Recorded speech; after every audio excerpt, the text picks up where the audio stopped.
Hello everyone.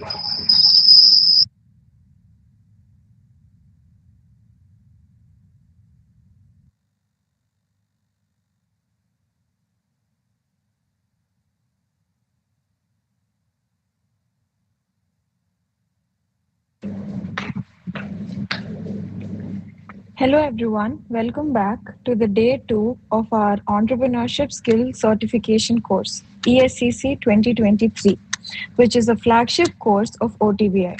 I welcome you all on the behalf of OTBI.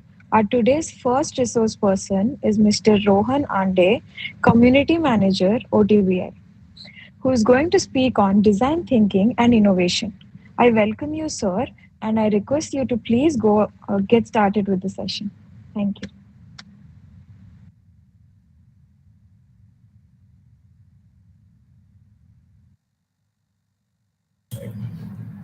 Thank you, Sahiti. Thank you for the warm introduction. Good afternoon, everyone. I see there are a couple of people. 20 members. Right. So, shall we start? Answer? Thumbs up? Yes, sir. Sure. Please. Right. Okay, right. So today's topic is about design thinking and innovation. Can anyone tell what is your own opinion about when you hear these words or these terms, design thinking and innovation?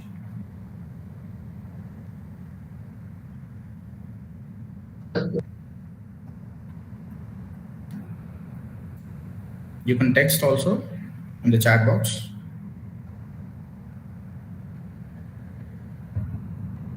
Not necessary. Should I tell you?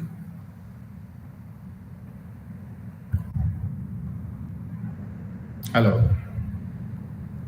No response. Sir, yes, sir. Yes, sir.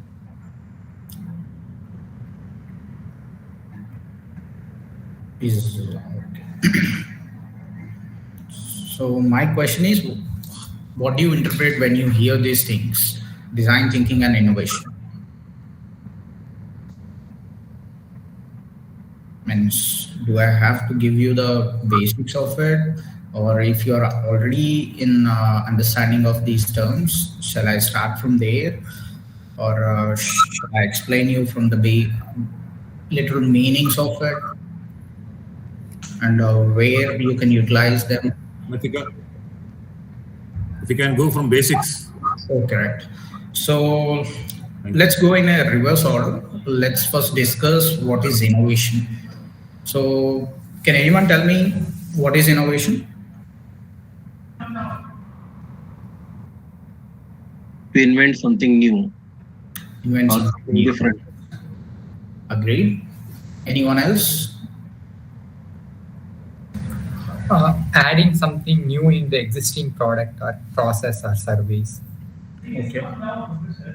And not completely inventing new. Right. Finding a solution to any wicked problem. Finding a solution to new wicked problem. Okay. Yes. Right. What else? Finding another usage, finding a second usage for an existing equipment or tool. Okay. A method to find the solution. Method to find a solution. Good. So the first, I got a couple of answers. That is, first trying something new, invention, and the second person has said that not entirely new, but identifying it in a new way.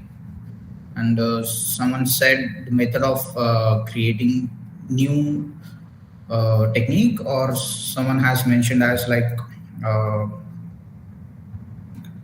What was the other thing, Dr. Kiran? Finding new usage for an existing tool. Exactly. So, yes, you're all partly correct and partly wrong. So, in design. Okay. First, let's understand what is innovation. These are partly correct. but it should be utilized in a proper sense.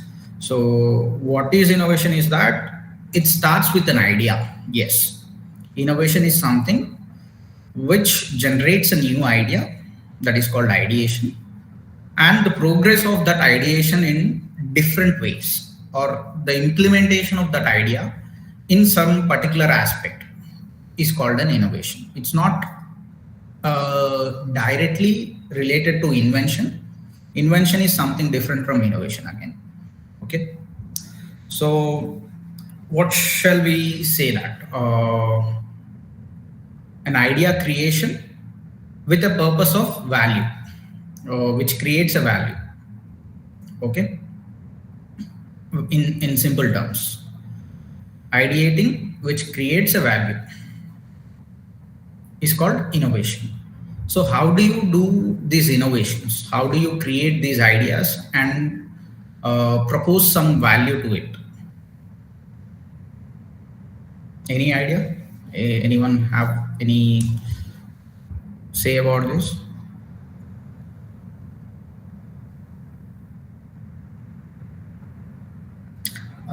Observe the day-to-day activities and find the problems of what we are facing as a customer. Or yes,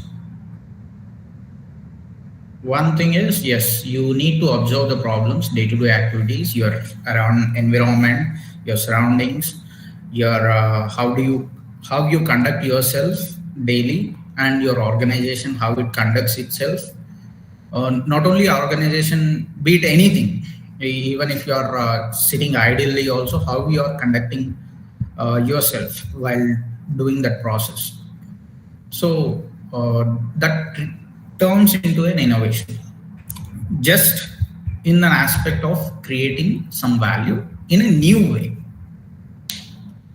It might be already existing, but just a hinge of new technique is called innovation. So in short, innovation is something creating value by ideations.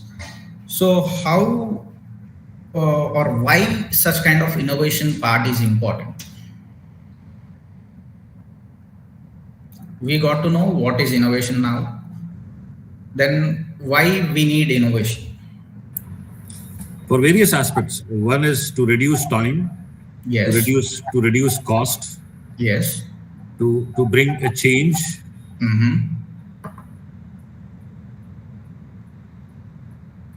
Reduce cost, time, break the chain, transformation, not being stagnated,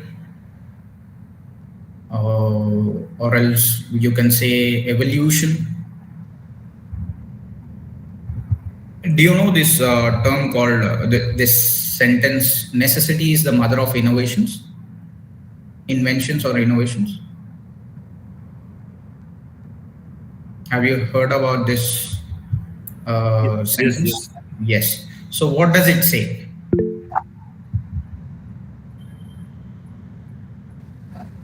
Most of us innovate when there is a dire requirement.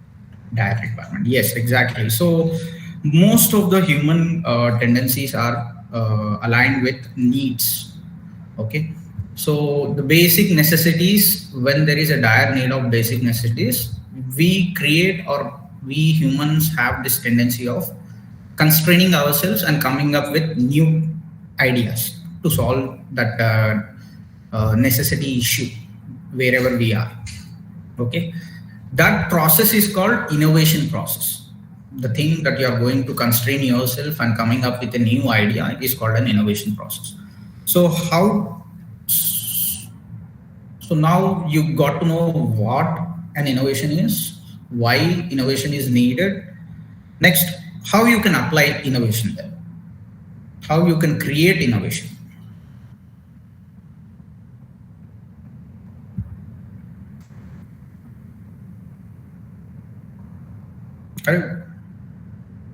Hello. Thinking about the problem. Yes, observing the problem. Then Mapping it to something that we already know. Exactly. Comparing it with what is existential, and then coming up with new iterations. Yes. Then what else? First step is observations. Second step is creating a situation where you can compare and come up with new iterations. Yes. What else? After iterating, what you'll do? Prototyping, create a working model. Exactly. Then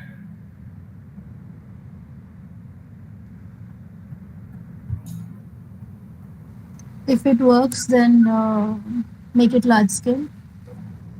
okay. Somewhere in between patenting. Okay. Getting the feedback from customers regularly and iterating the product. This is the point that you have to always stick to. So it's always in terms of a necessity, right? If there is no need for such kind of innovation, then people won't try this out, or people won't ideate on these terms. So the how you can innovate is that first you observe, second you compare it with different synergies that are already existing. If it is not existing, then it becomes a new innovation, right? There are two kinds of innovations that you can do. Done one which is already from the existing data that we have, or something new that we can do or formulate new, right? Most of the scientists, they invent things based on discoveries, right? You agreed? Thumbs up. Yes. Right.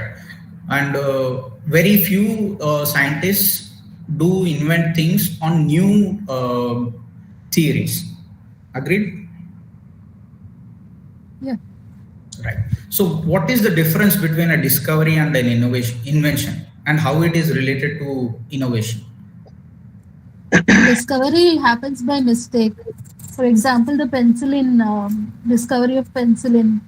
He left out the machine and then he discovered that things were getting destroyed. Then he said, oh, this is an antibiotic.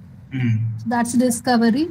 Invention is much more structured, that you are aiming for something and you are developing a tool or a method for the same thing. That is invention. Discovery is something which is already existing, but we are not aware of it. Yes, exactly. Invention is developing something altogether new. What happens in discovery is that, yes, I agree with Imran sir and both Kiran May as well, Dr. Kiran May as well. Yes, discovery is something which is already existential in the nature or the science that we already know. From there, we observe the things, we understand the things, how it performs, why it performs.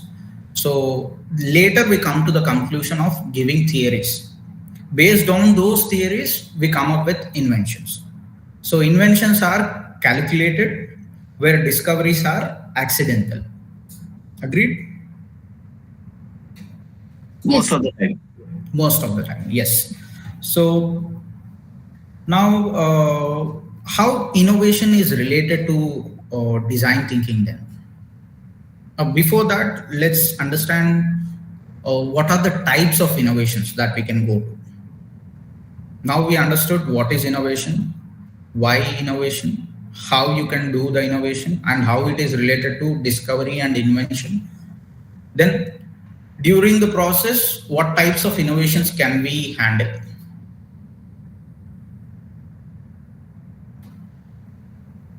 All the innovations are similar? No, they're not. No. It depends on the situation. It depends on the location. It depends on the what you say? Need. Depends on the problem as well. Yes. The necessity as well. So how do you differentiate, or how do you categorize, or how do you make differentiation between the innovations? Maybe one way is by based on the objective. For example, some invention may fulfill some need which was not fulfilled before. Some inventions may make the life easy, like we were already using something, but it was difficult to use. So It makes the thing easy. Some inventions will help in reducing the cost. Like it will become more affordable. So that way, depending upon what purpose the invention is solving. I'll give you a simple analogy here, right? So, what is the first invention that human has done? Wheel. Wheel. Invention of wheel. We use it as an idiom or we use it as a phrase when we are speaking to each other, right? Right. So, what happened with the wheel? How wheel was invented? Is it by accident? No, mostly that was a gradual improvement from like people were using some wooden logs and something like that earlier, and then from there it like they invented a wheel, which is a modified version. Okay, I agree with that. So what happened there? See, the first logic of understanding a wheel concept is they roll down few stones. Okay, they observed that they are rolling, so they got to know the concept of rolling. Upon sitting on them, they got to know that they are moving without any force. It is like kinetic force is happening. If they sit on, it is taking them away. So from there, they have understood that we have to formulate it, we have to calculate it in a certain shape, and different concepts, different ideations, and different iterations of ideations have been done. So this process of coming from one raw concept to the final concept or final articulated formulation is called incremental value creation. So that is called incremental innovation. You're getting my point? So at regular stages, you are enhancing your invention so that it provides much more efficiency, much more reduction in time, energy, economy, and usage as well. Got it? Then what happens next?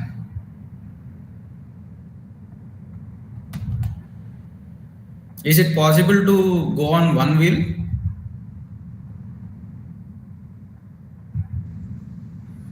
Yeah, one wheel cycle is there. It is possible. Okay.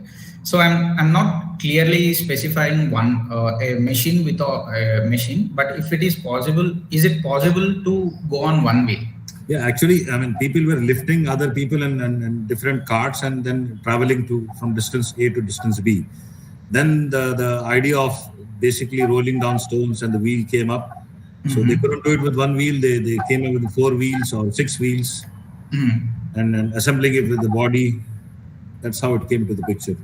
Right. So what happened here?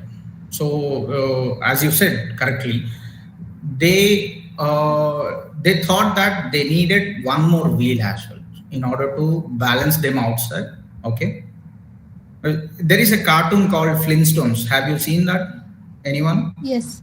So you see that stones rolling differently, right?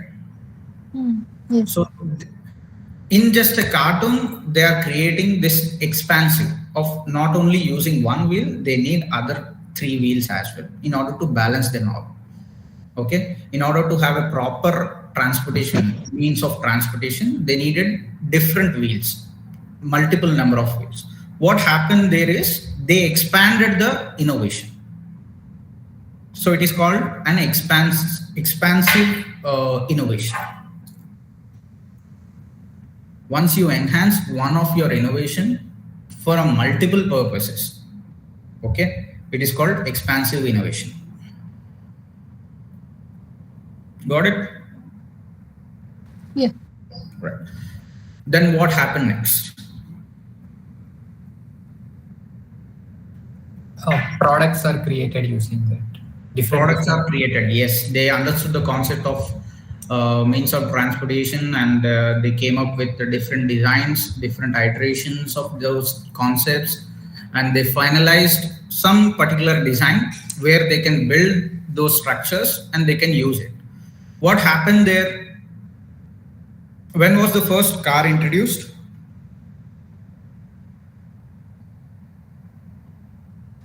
That's a tough question.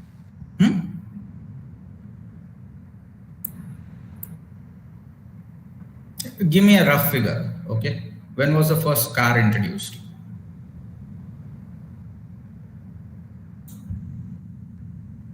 1800s. 1800, late 1800s, right? Not early 1800s, late 1800s. It's around about 1890s or 1880s somewhere, okay?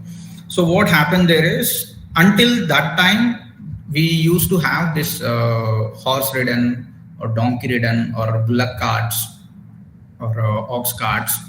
We used to have this, which with the help of other animals or with the help of other humans, we used to use these vehicles for the means of transportation.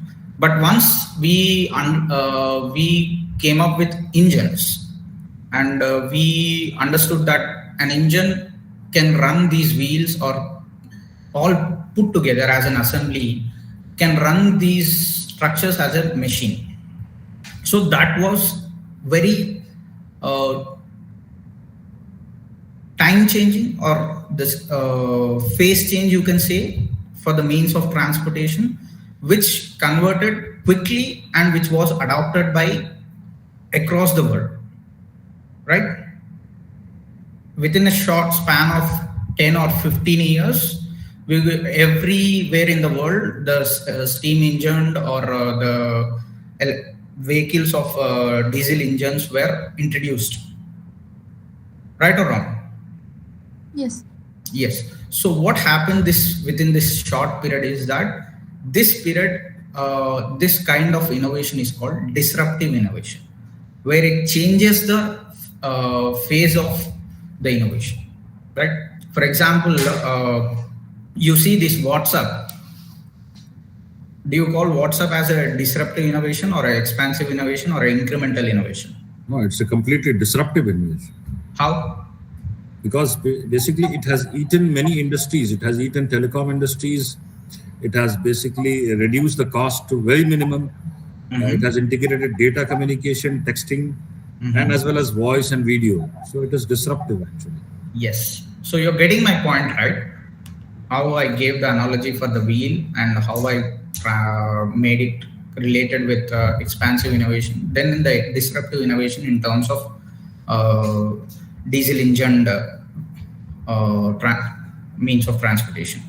So the same way WhatsApp also has done the same thing. Before WhatsApp, what were the messaging apps? We have Yahoo Messenger. We had individual Airtel. We have individual texting messages. We have Facebook. We had Skype. So all these were clubbed together. Okay. So the team of WhatsApp in 2009, they just started.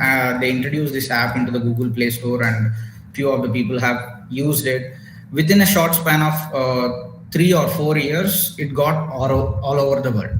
In 2013, it was with a staff of 50 members, okay, which had a subscription numbers of about 200 million subscribers within a 3 years span, right? So it completely changed the scenario of telecommunications, video typing, audio typing, texting, all those things. So immediately what happened? Facebook saw this as an opportunity, and Facebook acquired the WhatsApp for how many? $19 billion. So that's how the importance of disruptive innovation is. So, but you cannot always go for disruptive innovations. In most of the organizations right now, they are dealing with innovations. Mostly 30% of the innovation comes from incremental innovation, and only 10% comes from disruptive innovation. Most of the organizations do this. Got it? Yeah. Yeah. So, okay, we got to know what is innovation, how we, why innovation, how we can relate innovation. then types of innovations, but we didn't know the relationship between design thinking and innovation. Can anyone tell me how it is related to design or design thinking as such? How innovation is related to design thinking? How to arrive to the solution from problem, like the process, how we are binded to the problem instead of more focused on solution. Okay. We have to be more binded with the problem, and in that process, like we have to follow some list of principles, so that can be covered in the design. So you agree that innovation is a process? Yeah. Yeah. So process means how do you define a process then? Process is the route map, is the route basically you travel from point A to point B. That's a process. Yes, exactly. So from point A to point B, if there are any intermediate steps as well, they are inclusive of that process. So the entire time frame, the entire journey, or the entire station from a source to a destination, inclusive of all the other externals or all the entropies, is called a process. So innovation is one such kind of process which has three different kinds of stages. One is design stage, then we have testing stage, then we have scaling stage. So in design stage, we come up with ideations, we come up with solutions, we come up with different iterations of concepts. In those concepts, we finalize one particular concept where it is suitable for the present scenario, whatever the scenario may be. After finalizing that, we go for the testing stage, where we test on different activities. We go for pilot testing, we go for different modes of prototypings, we scale down the things, we make it in a tangible or a intangible mode of application, whether it can be applied in a large scale or not. Right. So in the later stage, after testing, what happens is scaling stage. Once it is approved, once we are satisfied with whatever the estimations that we have made, we go for the scaling stage. So where we introduce it for mass productions, or we introduce it to the larger audience. Got it? Yes. Yes. So, but how it is related to design? How innovation is related to design? Design basically is more towards how it looks and where it fits. How it looks, where it fits. Even the process design is included in the process. Like basically, if we can reduce the process in terms of designing it more accurately. Design is again related to some measurements. So it's much bigger actually, design thinking.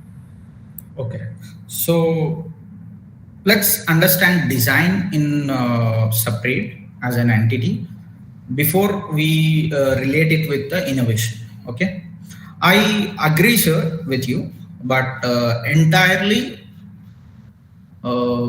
we have to first define design before giving our opinions about design, or before understanding the way it is.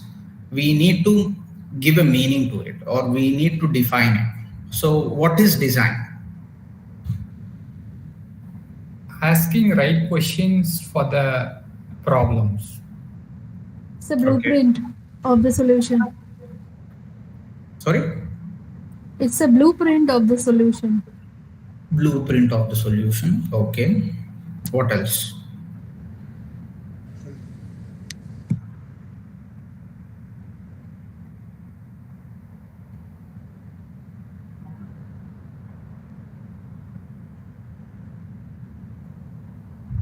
How do you define design? Or let's, in a more simpler way, what do you understand by the word design?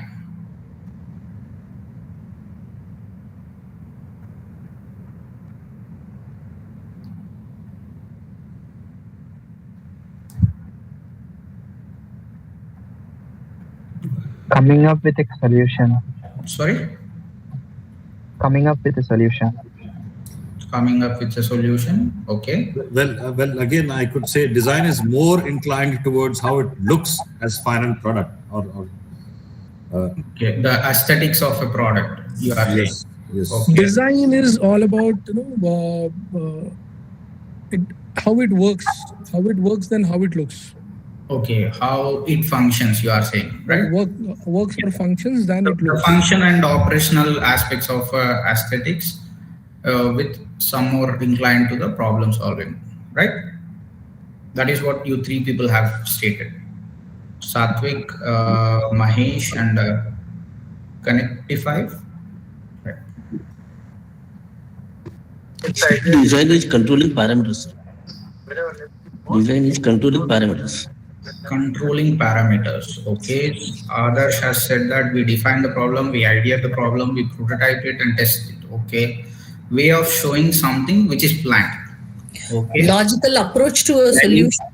Logical approach to a solution, and we have Vijaya structuring thoughts to action to solve a problem. Okay. Conceptualizing or planning the thing, whatever you are making, like how it will look and how it will work. Right. Exactly. Exactly. So I agree with these three people. Okay. Dr. Imran, Vijaya Mayer, and Pooja.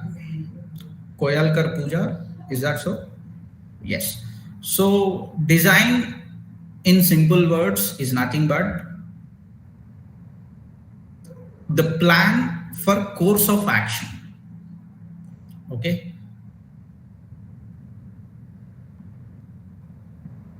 Any doubts? Do I need to elaborate it or do I need to define it? You got the understanding of it. Yeah, got it. So why we call the plan for the course of action means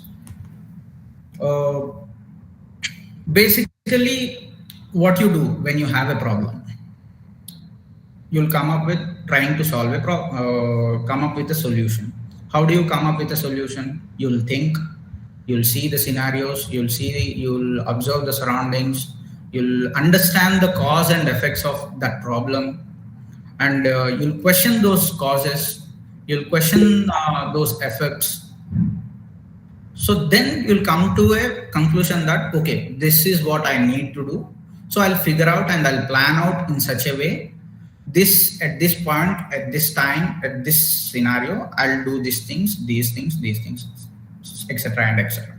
So it is a plan that you are going to make for a course of action in order to achieve some particular objective, right? So design in simply is a planning and execution of an action, right?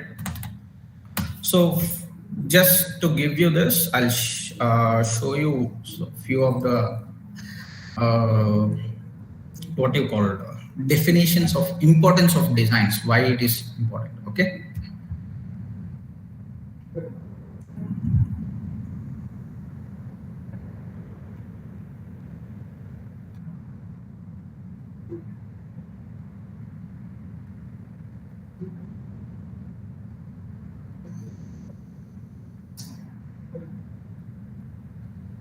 I hope you are able to see my screen, right? Yeah, visible.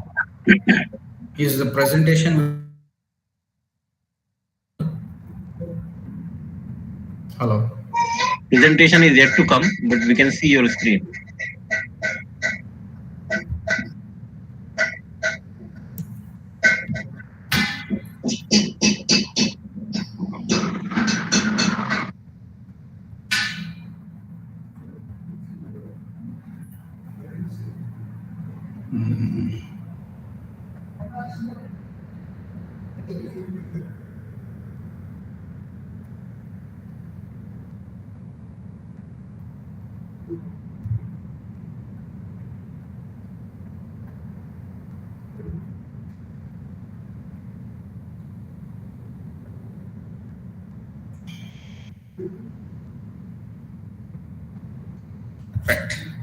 So first we need to understand where we can apply this design and how it is related to engineering, technology, development, science, and innovation aspects. Okay. So in order to understand design, we first need to have the clear concepts of what is, where it is involved and how it is involved, and what will be its effects and what will be the causes. So where it is involved, it is an intermediate between the transformation of science into engineering, technology, and development. Okay. So what is science first? Experimentation. Experimenting only. Experimentation. Okay. Anyone else?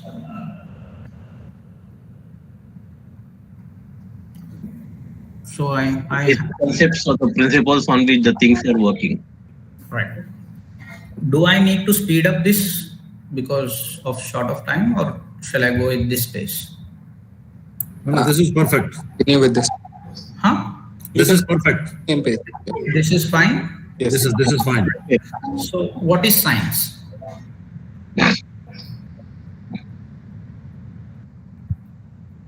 Science is the study of existence, actually. Exactly, sir. Kudos.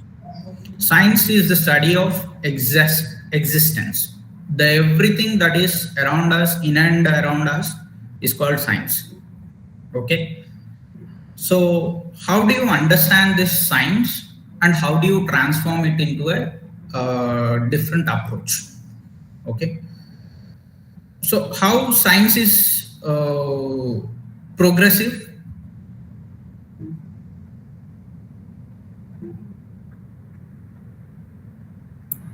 Sorry, can you repeat your question, sir? How science is a progressive thing? Because of new innovations. Because it changes. It changes with time. Yes. Science always changes along with time. Adaptive. Yes, adaptive in nature. That's why we came up with, Darwin came up with the theory of evolution, right? You guys agree that theory of evolution is true? Yes, yes. So for every product, even it is living, non-living, stationary, stagnate, everything has one time cycle. Within its time cycle, it always changes itself, right? The process of changing itself is called evolution. So how do this change happens is, and what happens after the change? A new thing comes up. Yeah. How that new things comes up is through these things. Since we are with the most intellectual species, we came up with an understanding and phrases or terminologies called technology or engineering or development. But why design is an intermediate thing between science and the progress of science? Because it is related to plan. Sorry, sir. Please carry on. Design here, we are using it as a tool. Okay. So let's suppose say you want to have water. Okay. If you are taking up in a container, like, so bottle is a tool for us in order to have our thirst satisfied. So here we are talking about necessity. If we don't drink water, what happens?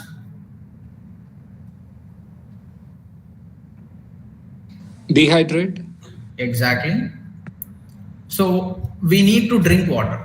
So how we are drinking water is that we are taking water in a container and absorbing or consuming it, right?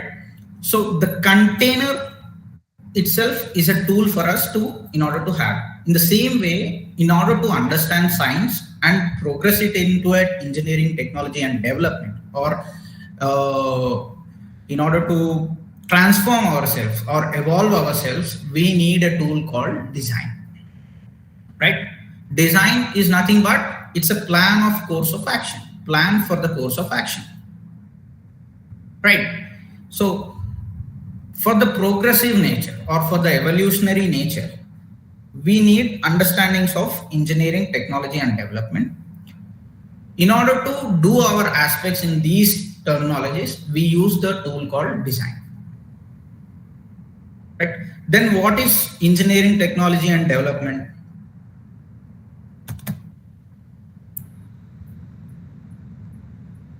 These are again resources.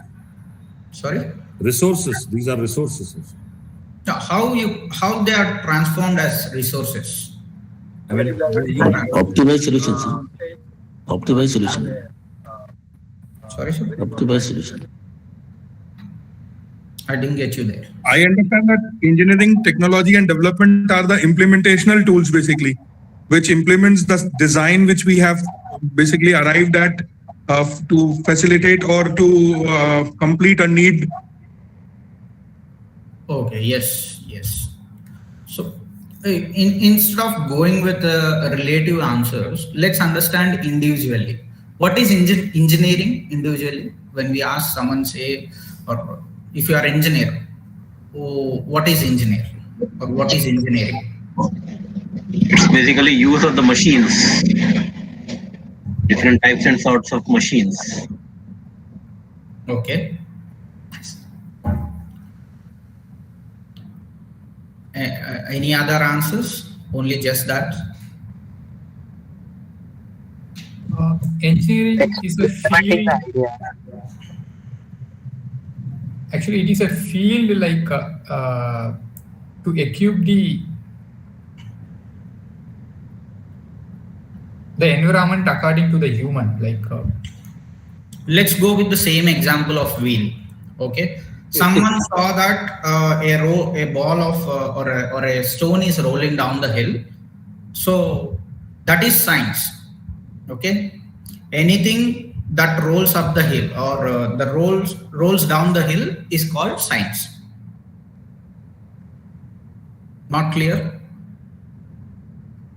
What happens to a heavy body once you lay on a hill? And a phenomenon here is a. So you're quoting science as a natural phenomenon, if we put it in. Stone rolling down hill is a natural phenomenon, right? So yes, exactly. That is the study of science that we are doing generally. Right. That is the existential science that we observe. But how a person came up with this design of a wheel then? By understanding science, he came to the conclusion of wheel. But how he designed the wheel? A medium to achieve the desired outcome.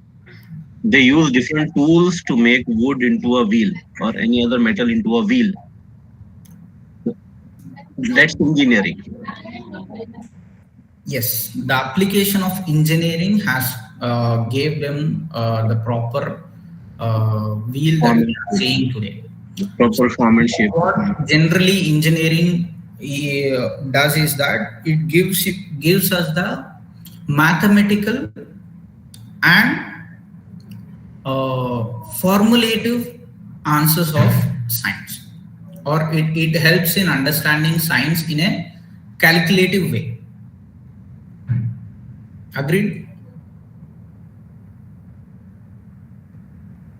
Engineering is nothing but it's a calculative approach of understanding science, to my knowledge.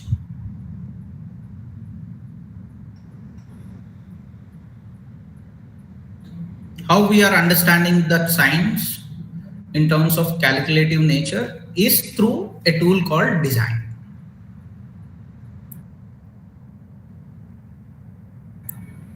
Disagreed or agreed? Can you repeat? Okay. So engineering is nothing but it's an understanding of science in a calculative and mathematical approach. It's correct. Yes. How we are calculating and doing mathematics is through a tool called design. We are planning it out, right? So this much should be the width of the wheel. This much should be the size of the wheel. This much should be the circumference of the wheel, and this material should be there. And the holes, in order to attach one more wheel, we need this much size of hole. And in order to attach shaft for these two wheels, we need this much diametrical and length of the shaft. How we are calculating these things? With the application of mathematics and calculation through engineering. Got it? So what happens then? So we invented wheel, everything is fine. But what happened next?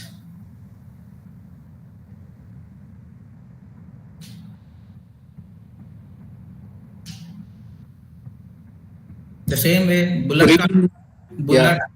carts to modernize it. Evolution, technology. Yeah, modernize it with technology. Like yes, we have revolutionized transportation with the help of technology. With the help of technology. So technology is a human-driven or human-stated phenomena.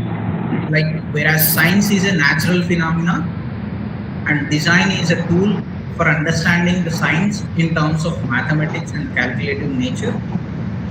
But when it comes to the technology is a human-driven phenomena of enhancing the science or enhancing the engineering aspects of it. I would say adding value and innovation. Yes, exactly. Precisely, that is correct. Yeah. So, in short terms, technology means nothing but reducing time, energy, and cost. Okay. In simple terms, technology is nothing but reducing time, energy, and cost.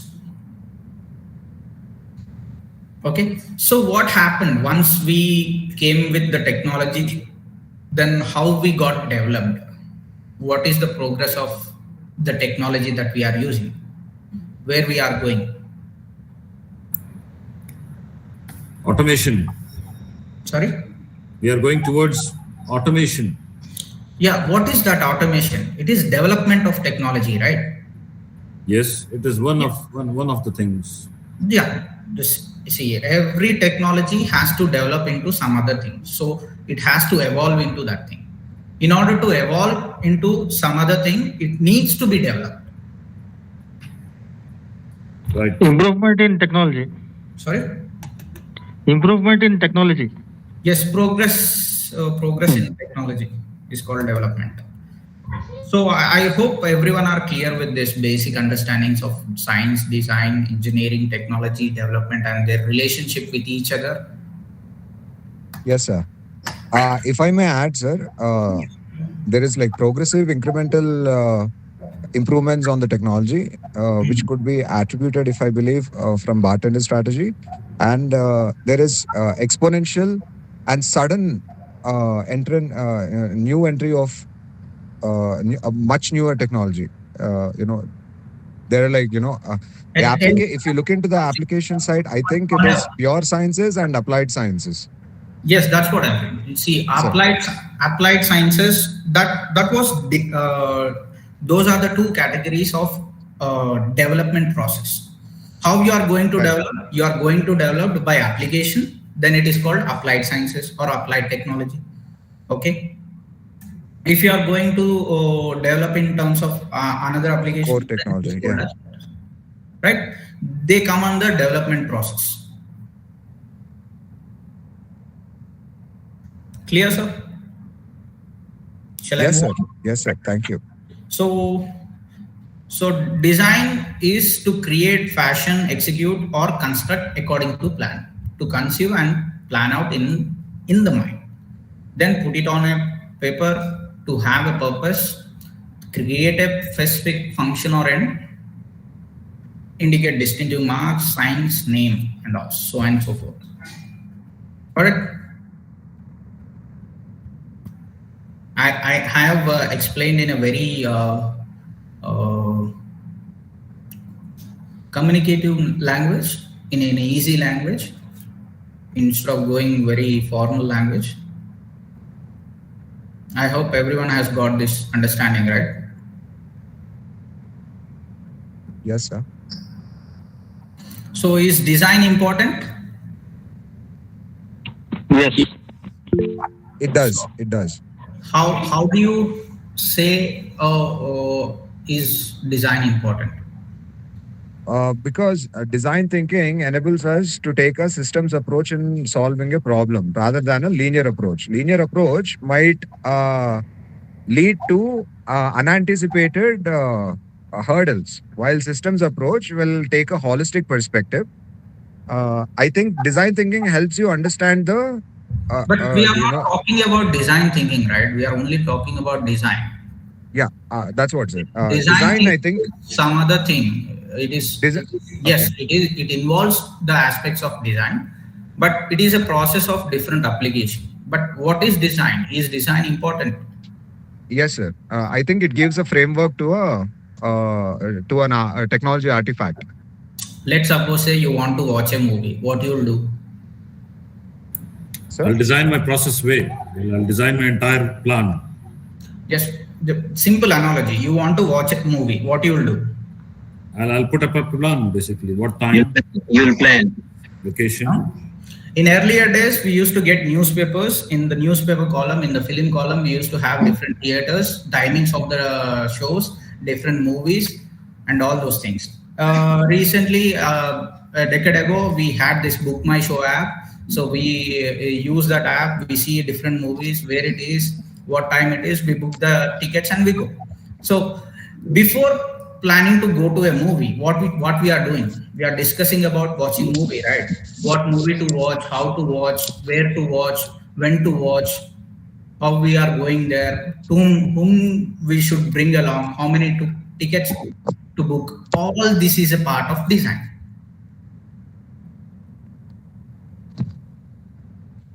Right? Is it not replicating the same thing? Yeah, correct. Yes. So design is important. So let's have a small activity.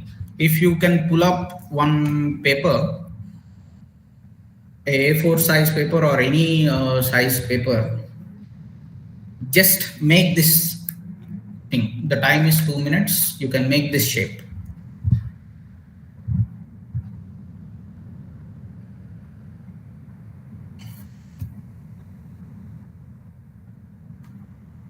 Is it visible to everyone?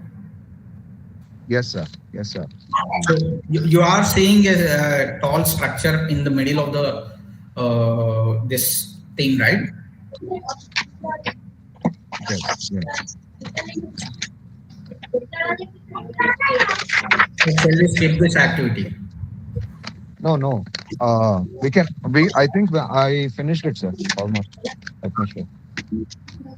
Okay, everyone has got a chance to see this. Then I'll just stop the sharing, just to explore what we have, guys.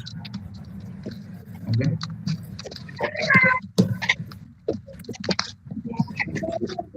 Yeah, you can switch on and you can show me how it is done.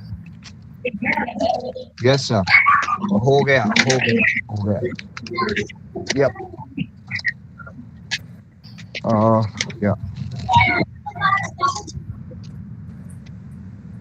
ऐसा green TV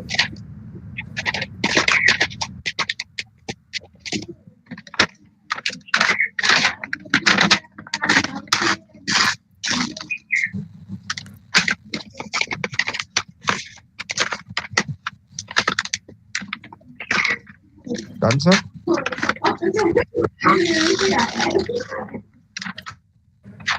Yeah.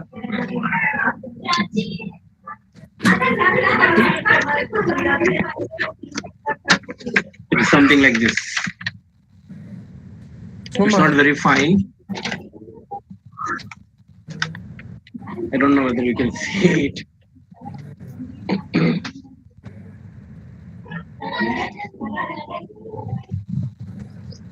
Like this.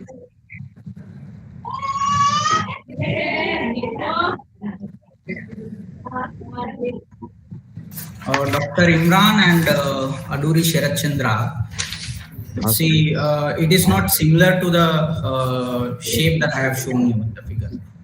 Yeah. So middle part is not two different things. It's a single entity, which is standing still. Yeah. Okay. Without any support. Oh, okay. Then I think we would require two papers. We can't do it with a single paper. We can do it with single paper. That is why is design important. Okay. It's a very simple activity. Even I have the paper. I'll show. Yeah, then maybe we'll have to fold it from the center and then do the same activity. Can anyone demonstrate it? How they are doing it? Yeah, I got the idea now. The same thing has to be done, but just to make the paper into fold the paper first and then do the same activity. Then you will not have that cut in between. Okay, sir. Can you show it to us while doing it? Got it, sir. Got what you're saying, sir. Okay. I'm not having the scissors and everything at hand. That's why. You can tear the paper off with your hands, sir. Yeah, that's what I did earlier. See, I have a paper. Okay. So I folded it in half. Another half. Made it into 4 parts. Okay. Single intact paper. I did not tear it off.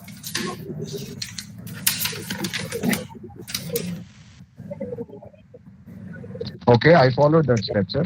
Yeah.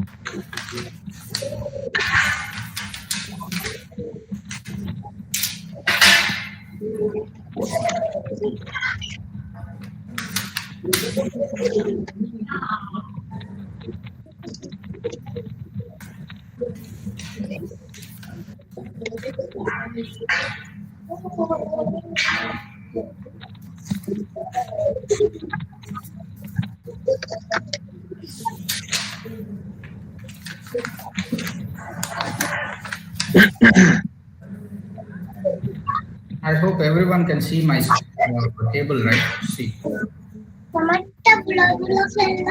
So the middle part is standing still without any support. Yeah.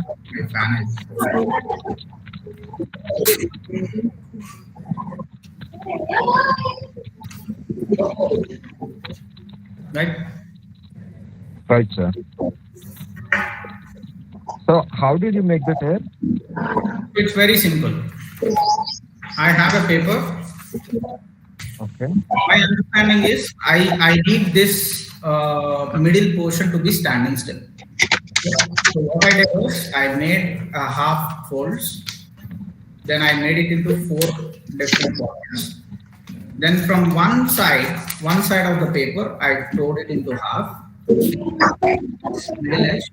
Then from the other side, I tear it off from the other side, other parts. Simple trick is I just tilted the paper and it is standing still without any support.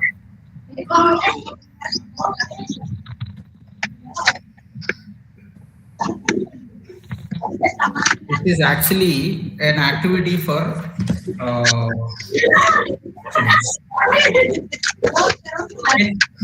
not to worry. So I'll go ahead with my presentation.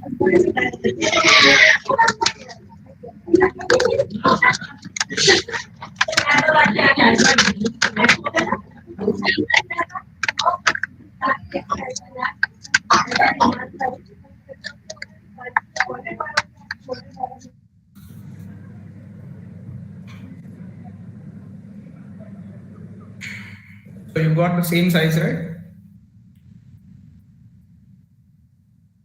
I almost got it. Okay, almost. No worries, sir. So next we need to understand the process. So we say that design thinking is a process, right? So we need to understand the concept of the process. So what is a process is nothing but it's a series of actions or steps taken in order to achieve a particular end. Be it sequential or chronological, or it is an intermediate iterative kind of a things. Okay, so I won't drag the process in a very lengthy way. Then we need to understand why we are applying this process, where we are applying it, for what we are applying it. We are applying it for a product. Okay, so we are bounded by products, right? Agreed? Everything that we have today is one or the other kind of a product. The eyes that the specs that I have wore, the shirt I am wearing, or the system that I am using to interact with you, or the software that I am using to interact this online session, or the electricity that I am using, or the fan that I am using here, the seating I am using, or you yourself are using. Everything we are bounded by products. But how do you define a product?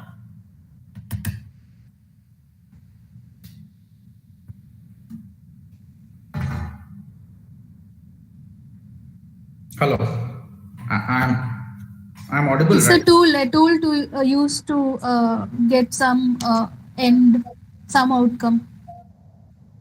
Okay, it's a tool to get some outcome. Okay. A thing which add value to the human. A thing which adds value to human. Any in terms of like reducing the cost, energy, or time. Or it is the final utility of the process that you carried out. Once again, sir, can you repeat it? It is the final utility of the process that you did. Like the product may or may not have shape also. Okay, it is the end result of some process. Yes, exactly, sir. That is the which is of use. That's why when we say what is the product of two numbers, we use very simple terms, right? In multiplication, we say what is the product of two numbers? Some output. That output is called product there. Agreed or not? Hello? Hello? Yes, sir. Yes, Rohan. yes. So if you multiply 2 into 3, what you are doing is you are taking one entity and you are multiplying it with other entity. So two entities, you are multiplying it and you are getting some result. So one raw material, other raw material, you are doing some process, you are getting some result. That result is called product. So an output or a result of any process that which has value and a purpose is called product. And which satisfies the need and desire of human or be it any living being. So a product is not anything which attains a value and is offered to a market to satisfy the desire or need of a customer, in simple terms. Let's see few examples. So what is this? The hair in the salon. Hair in the salon. Oh, so it is a waste product, right? Yes. Yes. If we are giving some value to it, how it can be transformed? As a wig. Brushes or something from that. Exactly. So we can make it brushes or wigs as such, right? Even filling material for some pillows like that. Yes, yes. So what we are doing is any raw material or any end product of some other process, and we are taking that end product and creating some new value or attaining it to a new value and giving a new purpose to it. And by doing so, we are satisfying the need of a customer. Who will be the users of these wigs? Cancer patients, those who have bald heads, those who have hair loss, and most of the Indian ladies during the functions or any occasions, they use this hair extensions. These can be utilized there. And today, this business of collecting waste hair from saloons and temples and different areas is a $30 billion market. $30 billion business in the market. Agreed? Hello? Yeah, yes. This is cloud. This is okay. These are like, yeah, clouds. But what are clouds formed of? Vapors. Vapors and air. Air, oxygen. Right.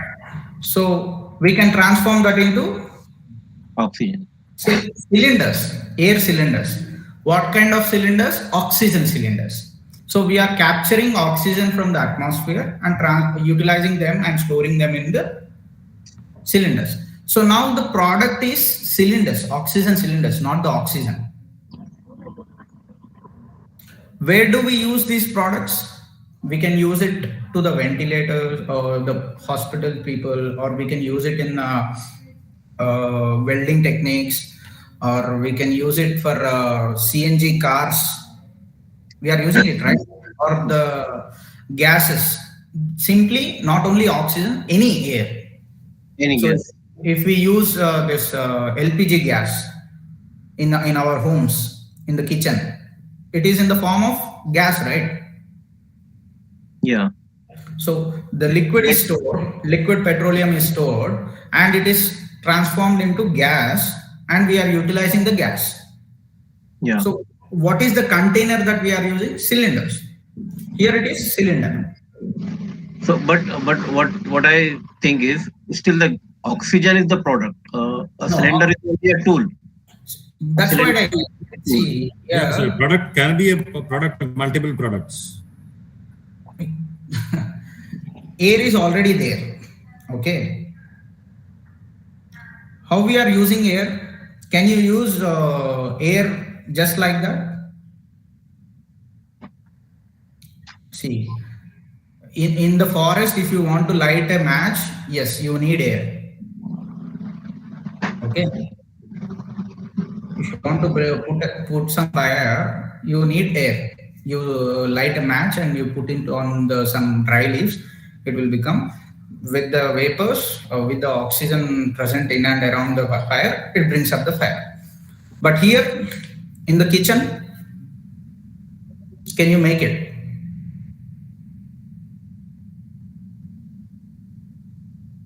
Yeah, using LPG. Yeah, LPG is stored in a container.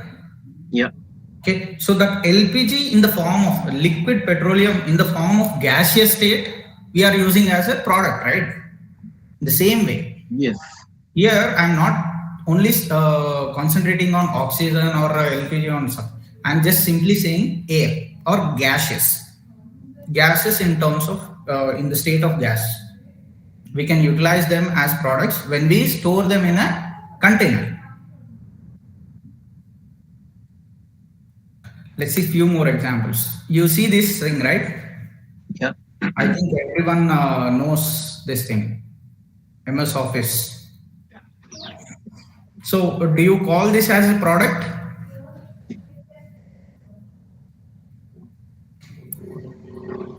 Yes. It is Yeah, a software product.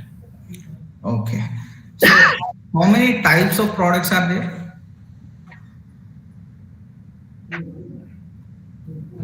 Maybe tangible and intangibles. Yes, there are only two types of products. One is tangible and the other one is intangible. These are the tangible things. Okay, we can touch, feel, and see them. Whereas these are the products, we can only see them, visualize them, but we cannot touch and feel them, or we cannot touch them. So they are intangible products, but they are products. All of the software products are intangible products. What about this? These are all tangible products. All are tangible, that too consumable products. Consumables. Right. What about this? All electronic products. Yes, these are daily usage products for an individual of 23 years who is studying some kind of engineering studies, right? So what if there is no effective design? What happens to these products if there is no design?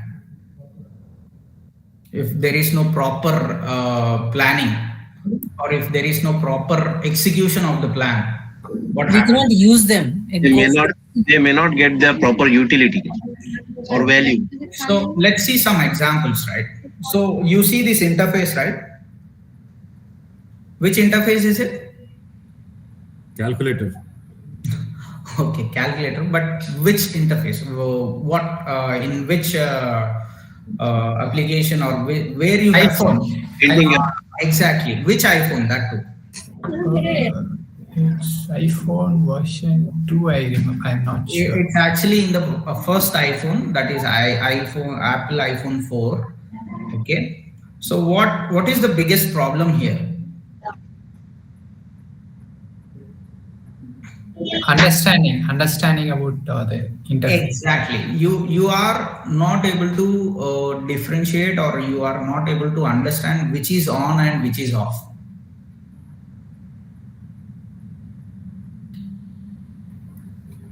See, the color coding is okay. Blue, if I don't specify that blue is on, how do you understand that these things are on or off? Only from the small, medium, and large, where out of 4, 1 is selected. Otherwise, everywhere it is confusing. Yes, exactly. If there is no effective design, which is not clear in its execution, you will have confusion. Let's see another example. What is this?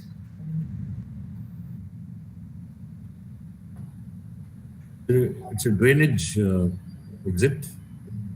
Yeah, but which way is it? The way in which the cycle goes, a tire, high chances of getting stuck. Yeah. Exactly. So it's a design. Vertical, it's horizontal design. Yeah. Exactly. If someone with lean tires, they come into these things, they'll fall down. So it is of no use. Placing this drainage in such a way is of no use there. Rather, it is of no use and creates much more bigger problems. Person may get hurt, someone may get into all the things, and if drainage overflows, it comes out of it comes onto the road. You're seeing this, right? Understanding the effectiveness of design. Let's see one more example. This, I don't think you can understand this. Okay, right. See this thing. Most interesting thing. What is the flaw here? Design flaw. You don't know which side to open the door. No. You will each time get hit. No. The keyhole. Exactly. It is a see-through window, and why do you need a peephole? And the person is very interesting. He is very intriguing to see from the hole only. So it's a design flaw. Let's see a few more examples as well. Can you see this? Yeah, stairs. Stairs. So can you differentiate where the stair is? No. That is the problem. It is very eye-catchy and appealing to eyes, but you are not able to see where the step is, what is the size of the step, and where to put your leg on the step. It creates a confusion, right? This is also flawed. And this is very interesting. And he is very proud of himself. What is the flaw there? The switchboard at the bottom of bathroom. Exactly. Why it is a flaw? Electric short circuit can happen. Exactly. No person who is in good mind will keep electrical appliances that down where it is near to a tap water. Okay. You all know that water is a good conductor of electricity. What happens when someone switches on and he plugs in something? He'll get electrocuted, right? Yeah. Yes. The one more example of step. You can see here, right? What is the design flaw here? The extra black marble that is laid down. Yes, it creates a confusion of, or it creates an illusion of a step. Right. Yes. What happens here? You can use one at a time only.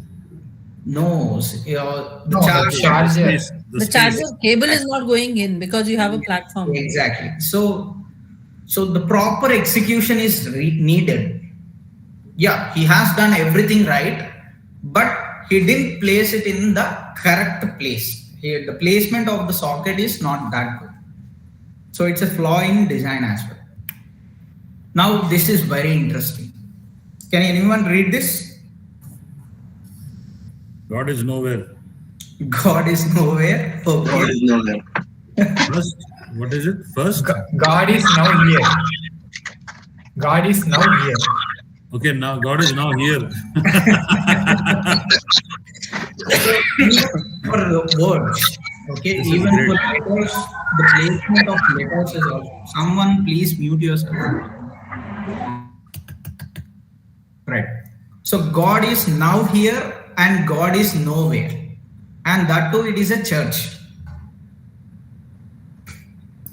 So you are finding out how it is technically a flaw in design.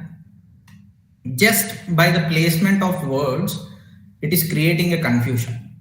It is creating a different sense, not only confusion, different sense to the scenario. Got it? So that's why design is important. You need to figure out, you need to plan out how to do and how to execute the things. Okay. That's why before taking an action, you need to prepare a course of action. And for that course of action, you need to plan out how you are going to conduct that course, how you are going to take that actions. Course of action means what? Different actions, different things to be done in one certain time, or the duration of doing things is called course of action. And how you will do it? Once you plan it out. So design process. What is design process? Let's come to the design thinking process actually. So you all know design thinking, no, right? You understand what is thinking? Hello. Yeah. Am I being Yes. Am I Yes. being bore to you? No, No, not at all. You're exciting. Not at all. So how do you understand thinking? Like we conceptualized it, we thought it in our mind. Now we have to make it into a product. Like actually process, follow the process and achieve it. Okay, let me. Our process is clear. Now you have to practically do it. Let me ask you in a simple terms, what do you understand by thinking? How you perceive it. You visualized it. How to perceive a problem. Perceiving a problem. Thinking is imagining things, basically how it is it shaped. Thinking is imagining various information, various data coming into your mind. Exactly. Thinking is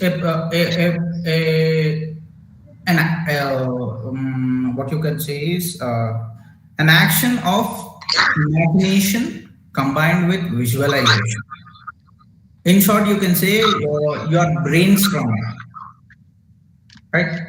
You're continuously thinking about something, which means that you are creating ideas. You're coming up with thoughts, and that thoughts you are transforming it into some kind of ideas through your imagination and visualization. You'll imagine it and you'll visualize it. That's how all the products are coming out, right? It's just a thought in our head. So design thinking process consists of many different processes, many different steps, but most of the steps or most of the things that they do in design thinking is three things. One, they design it, what you call design thinking. You can say the first part is to empathize or inspire. You can say, where do you get these ideas, or where do you find solutions, or where do you find problems before finding solutions, or how do you identify a problem, or how do you address a problem after identification? What is problem then? Hello. Here it is the need. No, it's not a need. Need is different. What is problem? I think I'm out of time.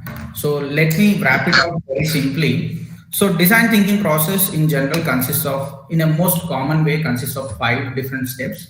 It involves empathization. Empathization means creation of ideas or identifying the problems and then addressing those problems and trying to come up with different solutions in terms of ideations. Okay.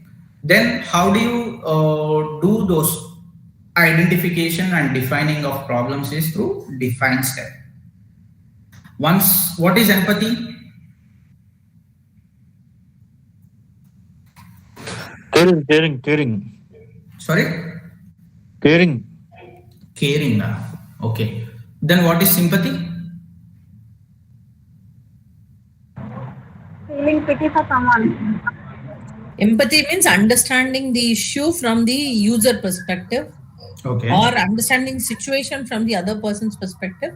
Okay. Not about Feeling pity for someone. Yeah, sympathy. It's about understanding the situation, nothing apart from that. Okay. So and agreeing to it. I will give you a very, very simple understanding of it. Sympathy is something which you are showing concern for others.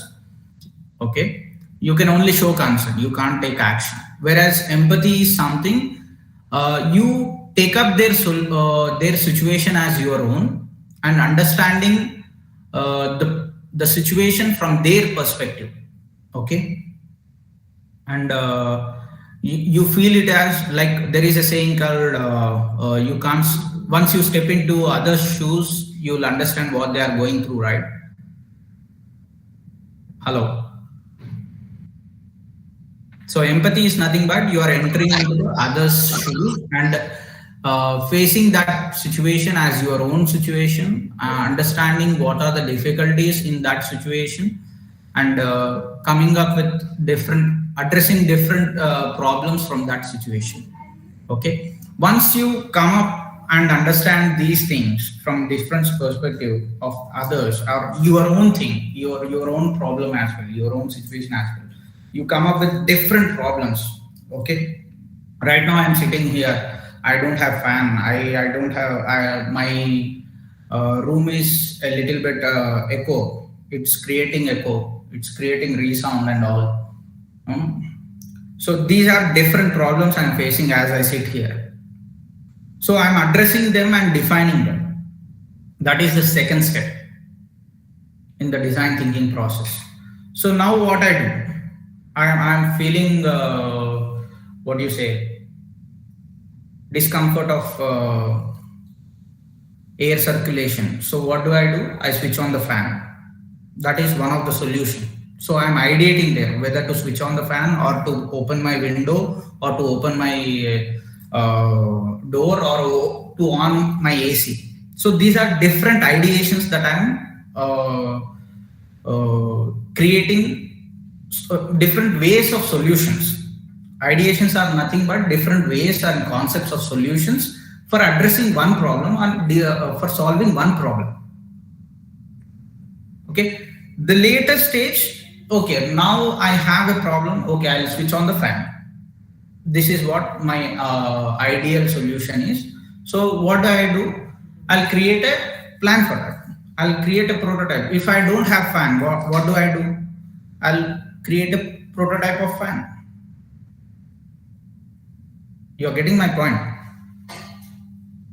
You are prototyping is nothing but you are going to represent the working functionalities of your idea or your concept. It's a working representation of your concept that you have ideated.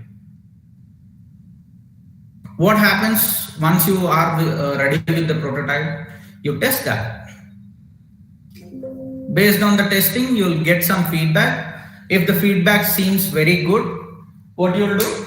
You'll go ahead with the solution. If it doesn't seem good, you'll go and ideate again. You have different solutions, right? If fan is not ideal, I'll try to come up switching on AC. If that is also not ideal, then I'll open my windows. See, you are getting my point, right? Hello? Okay. Everyone has left, huh? No, yes, we are getting your points. Now we are here, sir. So, shall I stop this? Everyone left, I think. No, we are here. No, we are there. Right. Just respond. Okay. So I'll just take 2 minutes and I'll explain you all the different things. I'll just give you the glimpse of all the different things again. Right. So this is what design thinking process is about. So what you do, you understand the scenarios of different people or your own thing in your own way and understanding and believing it as your own situation and identifying different problems in that situation and defining those problems and addressing those problems in the different stages.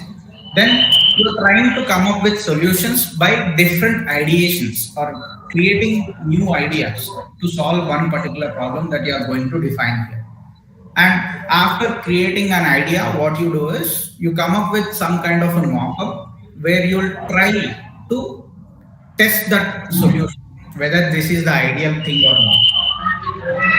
Okay. Most of the businesses in today's world use this design thinking application, design thinking process as one of their own procedure.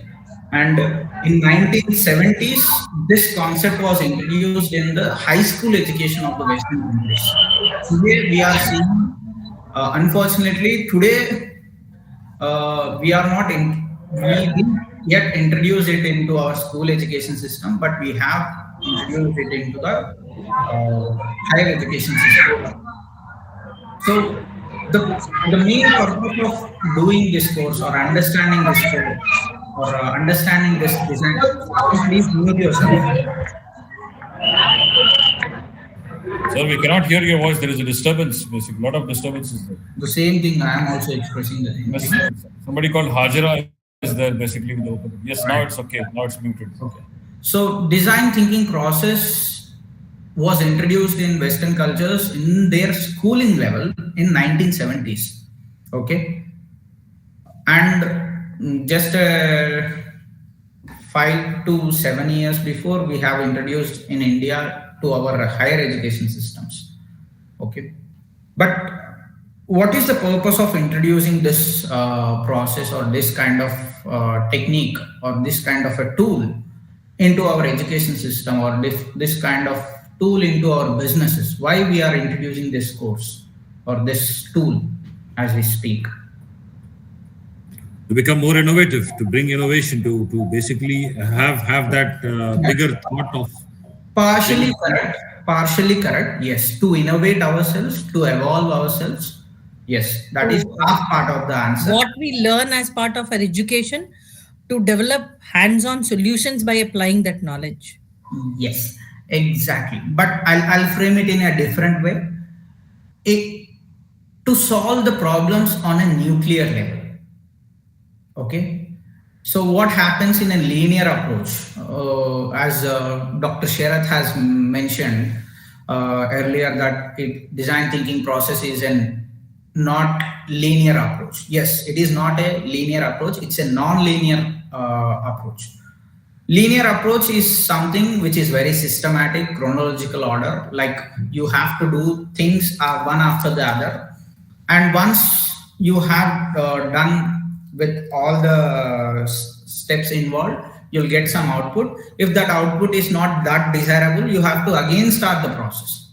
Whereas design thinking process is not in such a way. It is a very non-linear way.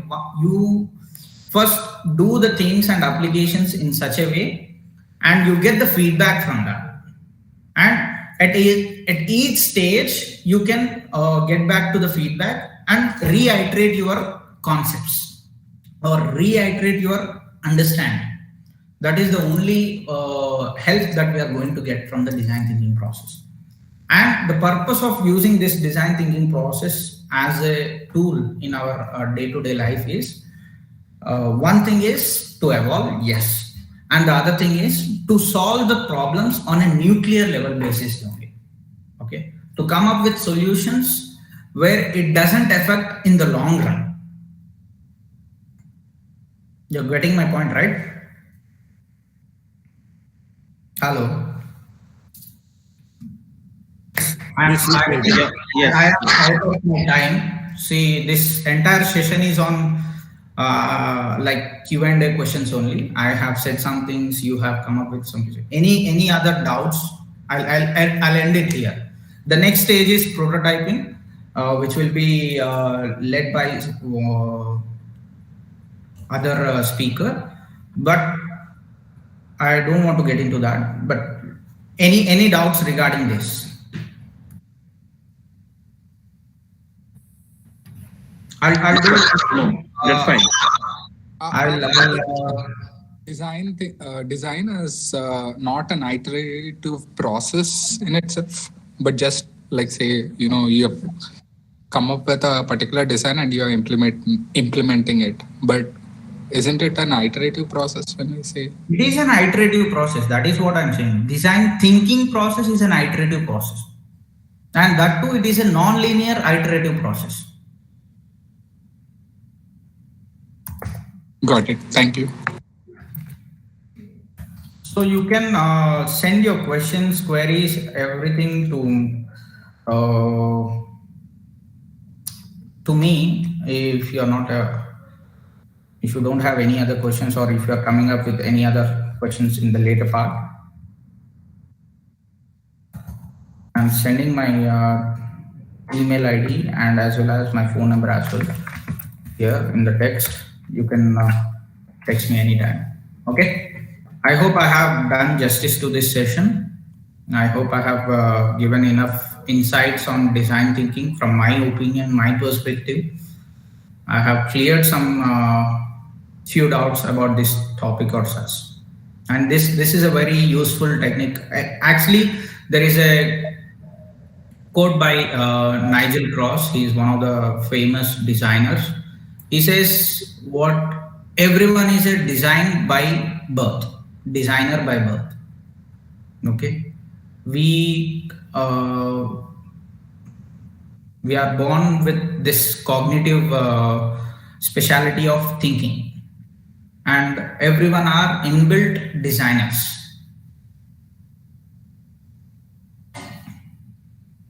Agreed or not? Agree. Yes, thank you. Thank you. Absolutely agreed. Absolutely agreed. Thank you. So your way of teaching is really fantastic, really inspiring, actually. Cool, and going to the basics, communication. Thank you so much for the time, sir. Thank you. Thank you very much, sir. I'll take this as an appreciation. Thank you. Thank you very much. Thank you. So I'll end the session and I'll... Thanks. Dr. Hafiz, sir? So yes, sir. Saiti is Tejaswi is here? Yes, sir. Right. So over to you, Tejaswi. Yes, sir. I'll just give a briefing. Sure. Hi, Tejaswi. I think you are mute. Unmute yourself. Oh, yeah. Hi. Yeah. Hi, Rohan. How are you doing? I'm doing good. How are you? Yeah, very good. Great. So, okay. Saiti, right. Yes, sir. So, our day 2 of our entrepreneurship skill certification course and second session. This session's resource person is Ms. Tejaswini, Manager Business Development T-Works. She is going to take the session on prototyping and product fitment. I welcome you, ma'am, and I request you to please go ahead and get started with the session. Sure. Thank you, Saiti. Thank you, ma'am.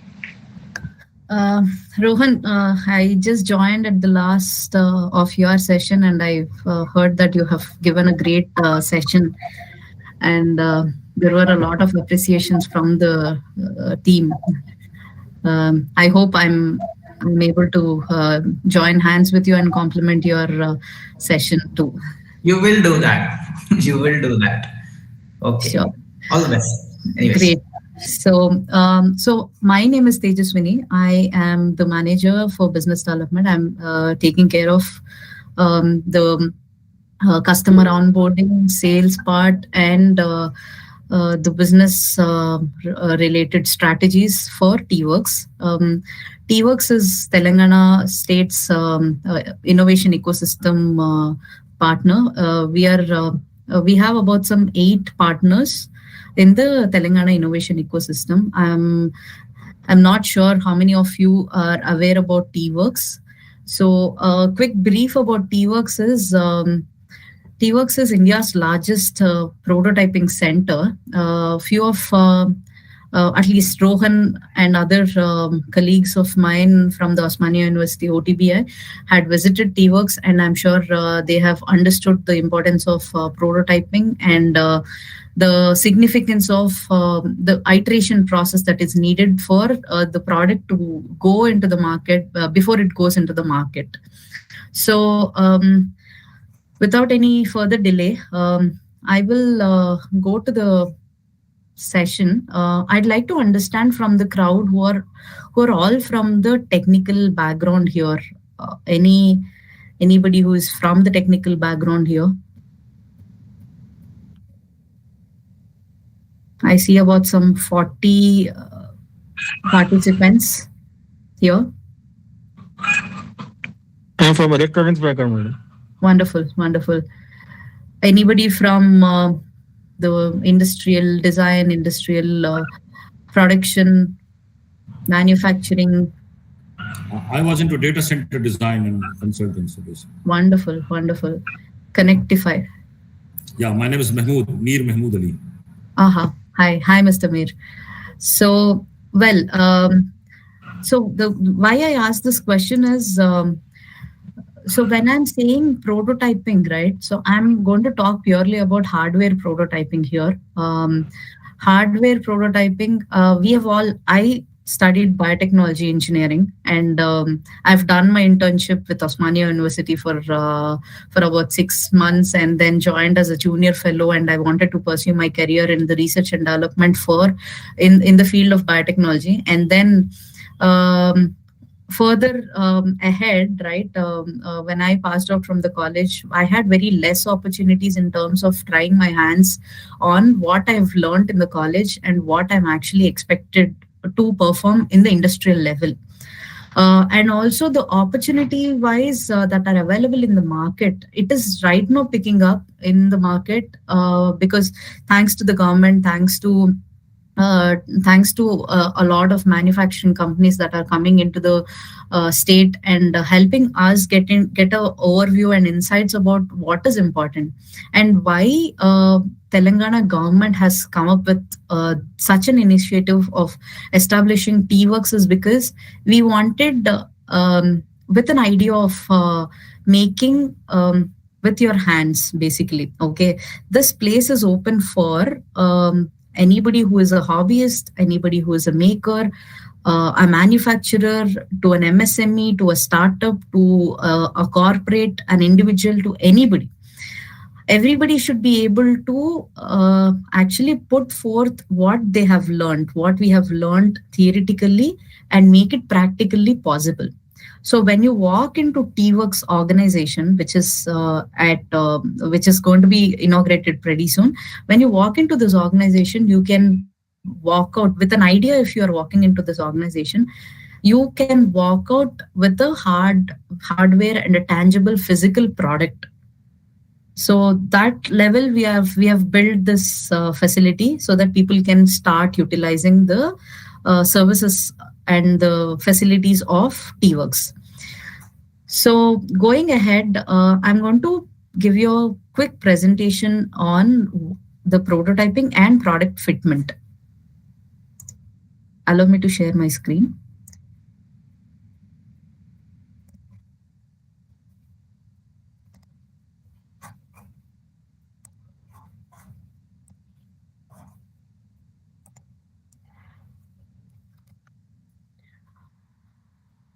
I hope my screen is visible.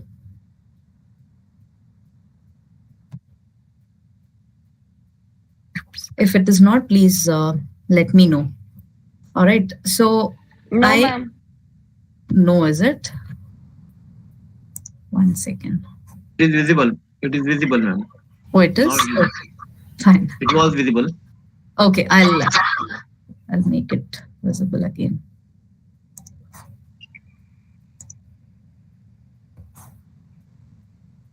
Yeah, coming up. Great. Yeah, visible now. So, as I told you, I'm currently leading business development for T-Works, and I've got about some 11 years of experience, 11 and a half years of experience in the field of sales, marketing, and business development and branding.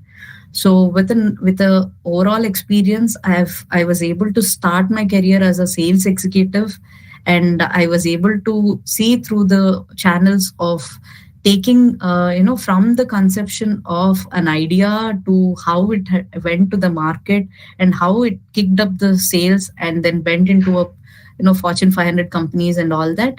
And right now I am working with T-Works, where I'm able to visualize a lot of ideas getting into physical and tangible level and getting into the market level, go to market level.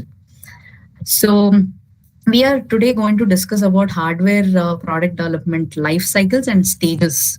Okay, there are about some 6 stages. I'm sure in the previous session you were able to understand that there are different levels where the cycle takes place before it gets into the market, and of course after it gets into the market too. At an idea level, there are stage 1 is ideation, stage 2 is concept, 3 is design, 4th is engineering, 5th is prototyping, and then comes the design for manufacturing and production. Before it gets into the production level, the mass manufacturing level or the design for manufacturing level, the just before one stage is prototyping. Before prototyping, I would like to combine design and engineering into one segment because they go both hand in hand. Simultaneously, the designing and the engineering happens, where the selection of material, selection of technology, selection of the size, measurement, everything comes into place. And then comes the prototyping. So if you ask me what is a prototyping, it is a thorough iteration process of experimenting your idea to concept level, where you do the process of learning at every mistake, failing faster at a stage where the design changes are also needed and also the engineering changes are also needed before it actually becomes a prototype. And after the prototype, it says that there are about some minimum 5 prototyping stages that are there. There are 5 types of prototype, like P1, PT1, PT2, PT3, PT4, PT5, and then TRL1, TRL2, TRL3. Not less than 5 times. It is okay to experiment 5 times, minimum 5 times, or multiple times as well. Whenever you are, you are feeling that, okay, this is not what I am looking at, this is what I'm thinking to go ahead. So before it goes into DFM level, the design for manufacturing level or the production level, it can go for not less than 5 times. This has been told by the market experts and the product experts in the manufacturing and automotive aerospace industry level, where they have gone through not less than 5 times of prototyping. So in the ideation level, what happens is, I'm open to take questions in between. If you have any questions, you can unmute yourself and throw questions wherever you have any questions. So at the ideation level, what happens is, you think about an idea that it can solve a problem statement, and you will have to understand the target market. So who is your target audience, and what are you actually trying to solve with the problem that you are trying to solve with the idea that you are thinking about. And when you are defining your target market, you will have to define the segment, you will have to define the audience, the area that you are trying to go with at each stage of, the target, the market segment that you are looking at. And you will also have to think about the customer value proposition. The customer value proposition that brings your unique selling point of your product. And then comes the go-to-market strategy. So you, at the first stage itself, you will have to go through minimum of 5 steps to understand if your idea is going to go into the next stage of concept level. Any questions here? Any doubts or questions here?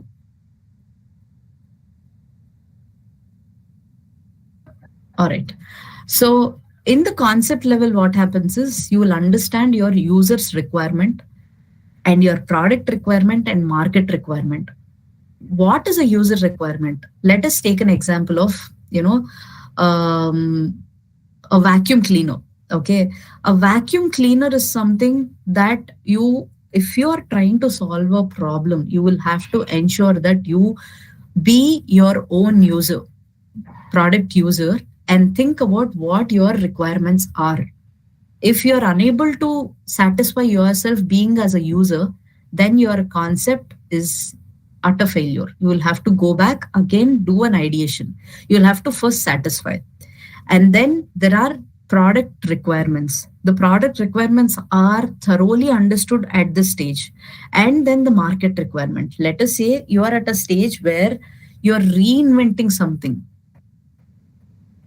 You already have a lot of products in the market, but if you are reinventing something, it should be unique and it should be solving a long time longing problem statement of the inventing of new product, which is already existing in the market.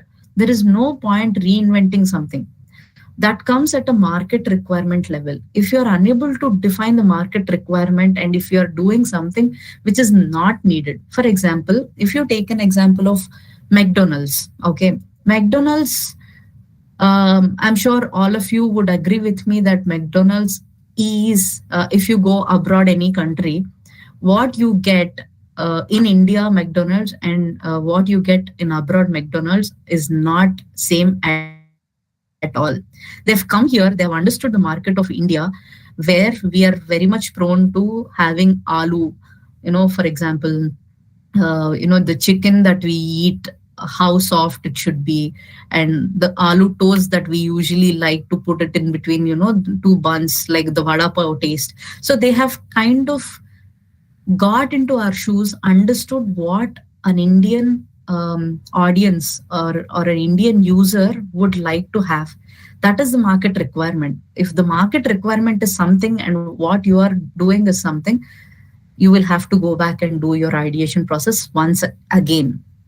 Then comes at a hardware product level. Okay, so for an example, that if you are taking a vacuum cleaner of, let us say, Dyson's vacuum cleaner, right? So it should be a robo vacuum cleaner is something that you are thinking. The vacuum cleaner should be able to go under the cot, and it should be able to go under the fridge. It should be able to go under the TV cabinet. So the domestic vacuum cleaner, where the user requirements are such a way that it should be able to go around anywhere and ensure that the vacuum suction is happening and it is able to clean the entire process, clean the entire floor.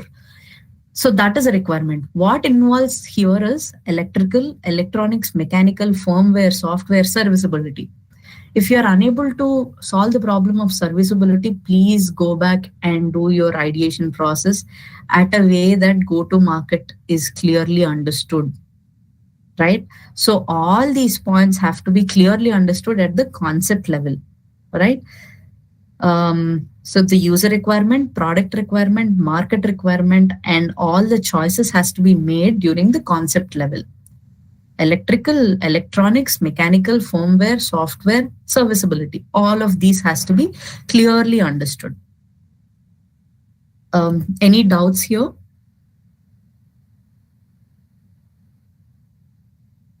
Well, so as I was saying, the design and engineering goes simultaneously. The designing of the product and the engineering of the product both goes simultaneously.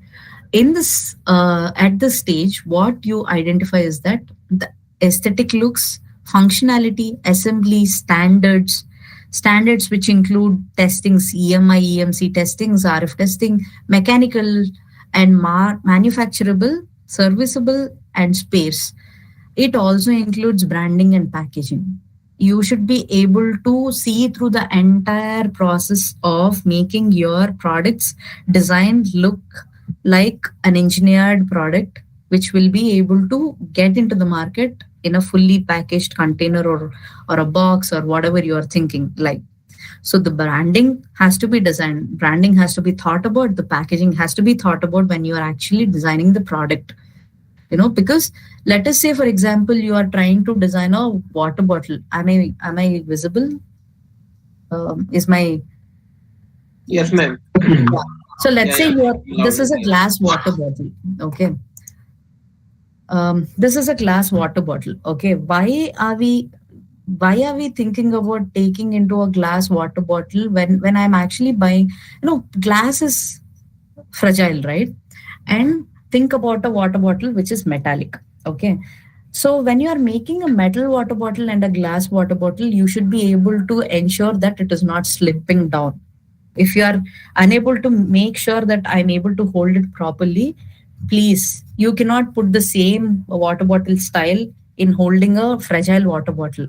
You should be able to understand where am I going to put the branding sticker, where am I going to put the cap, and where am I going to print my, the price MRP of it? Where am I going to actually put my, the engraving of it? So you should be able to thought about the branding and packaging also at this level, which is very, very important. So that's why I'm saying the engineering and the designing goes simultaneously.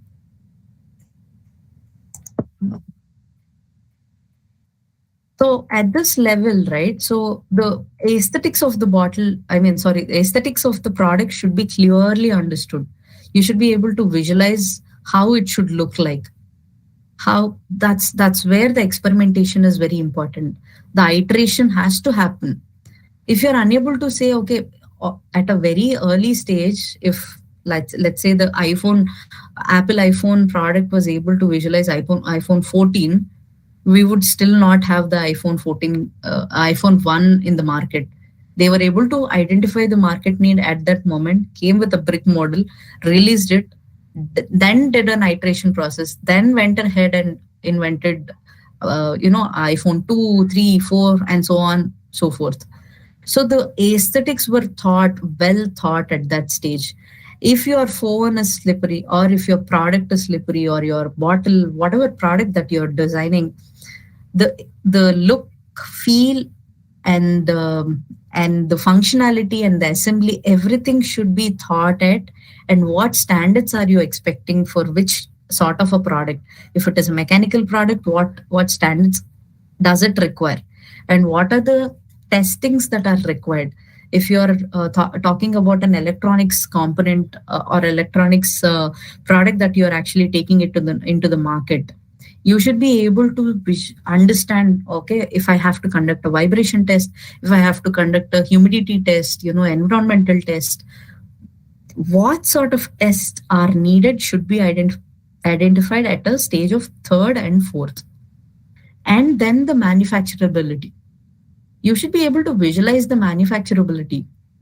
I'm not saying understand, okay, think about whom you're going to give the order for manufacturing at a stage 3 only.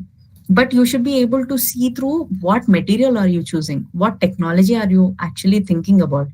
Let's say, I'm again taking an example of water bottle. Okay, this is a glass water bottle.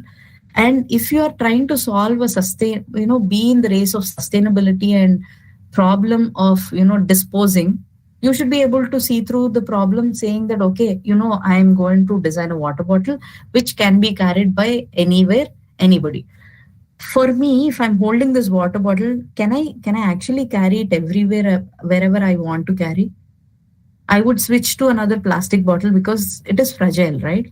For which, if you're actually selling it as a daily use water bottle, you should be able to give some kind of a gripper, or you should be able to give some kind of a base to it.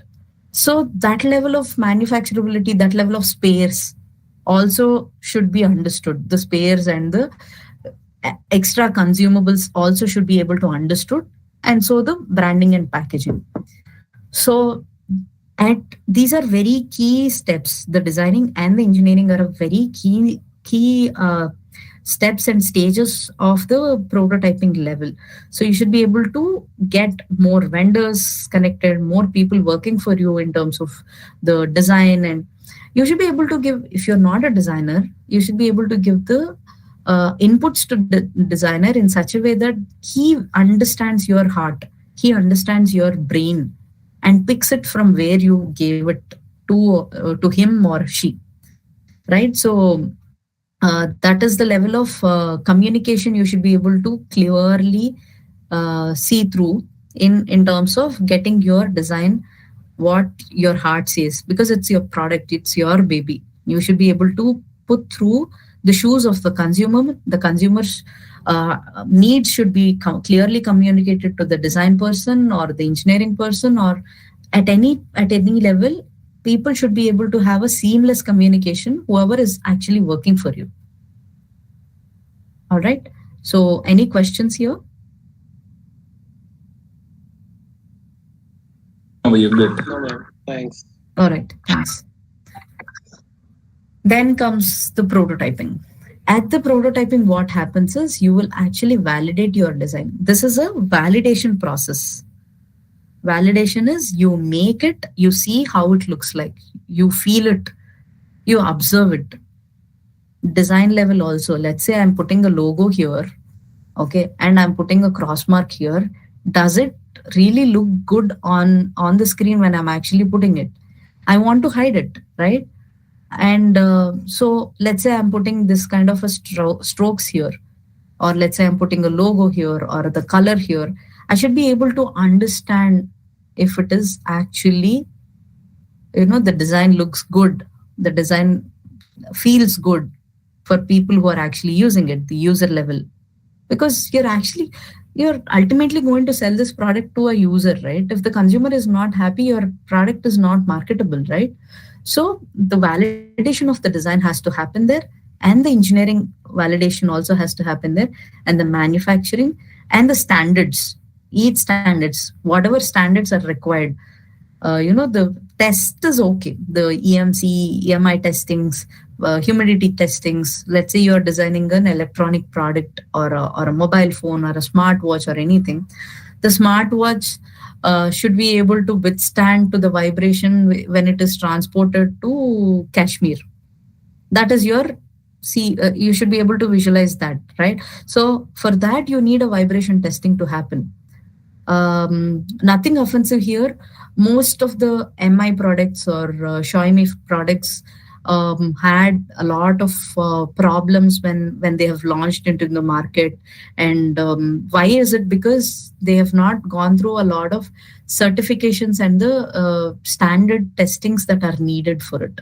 The vibration testing, or let's say the heat chamber testing, the humidity testing that are needed were not properly done at that level.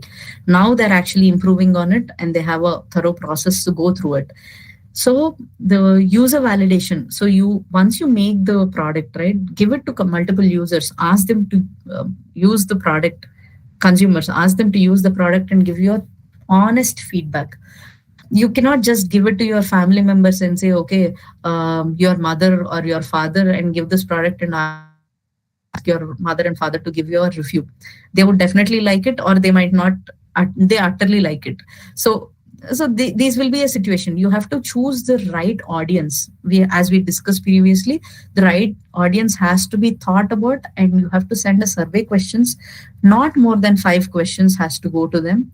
And all the answers should be clearly understood by you. Once you look at all the 5 questions that are answered by each of the user or the consumer at the product management level, you should be able to visualize, okay, these are the corrections that are needed. So that's what is the iteration process, right? So you should go to multiples of, 10 people you should send that product to, and ask them to use the product and give you a feedback. Ask them to see the product and give you a feedback, feel the product and give you a feedback. So that is why the prototyping is such an important activity. If your prototype fails, go back. You can go back and change wherever you want to change. If your product fails, right, it takes a lot of, it would have already taken so much of your time, energy, money, resource, everything, but fail as much as you want at this stage, at the prototyping stage. The product requirements has to be clearly understood. We've been talking about the product requirement from the stage 2 at the concept stage itself. So you're already there in the process. You should be able to communicate same with your resources and made them understood about the requirements, and then take it into the next steps. Any questions here before I go to the next slide? Nothing so far.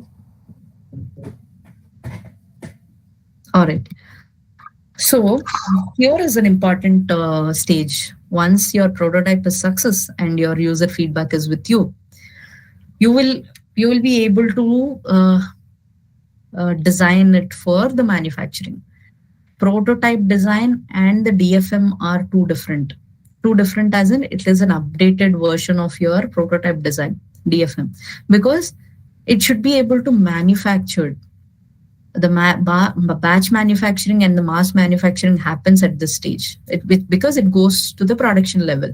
The validation has to be done by all your vendors, whoever is in line with your vendors, may it be electronics vendor, may it be a mechanical vendor, may it be any sort of vendors. They should be able to give you a validation check saying that, yes, we will be giving you the manufactured product at certain turnaround time. And yet you should be asking for a lot of trial samples from them, which again can go to your user community and ask them to use and give you a feedback. Test fixtures and QC has to happen at this stage. The quality check and quality control and quality assurance has to happen. Quality assurance comes at the mass manufacturing level, but quality control and the quality check happens here by the manufacturer, by your vendors. So let's say you are only doing your production. You should be able to do a trial batch productions of 10s, 15s, or multiples of 10. And then you should be able to see the quality. QC has to be done at that level. Let's say you have a product that needs to be packed in. You should be able to understand that the packaging being delivered safely to the customer's place. in rain, in water, in wherever it has to go, it should be able to withstand to it, right? So that is the quality check that you do, and first production run will be done by then, and which goes ultimately for the serial production. So these are the multiple stages, even if it is done for the DFM level, right? The prototyping engineers and the design for manufacturing engineers are two different people, two different individuals. There will be people who can keep on doing experimentation. There will be people who actually work for the DFM level. The DFM level is like a solid rock where you can actually send the product out and say that, okay, anybody who is in the market level, who is an MSME or anybody will be able to manufacture your product, starting from the branding, starting from your usual components that you are sourced to the branding and the packaging that you have thought about. So all of this should be able to give you a thorough and confidence, thorough confidence on how you are going to actually make a mass production. And of course, it can go for a serial production. So this is the stage where you go for the serial production level. All right. All right. So let me ask you on what did you understand about it, and if you have any questions, or is it even relevant, before I actually talk about the next topic.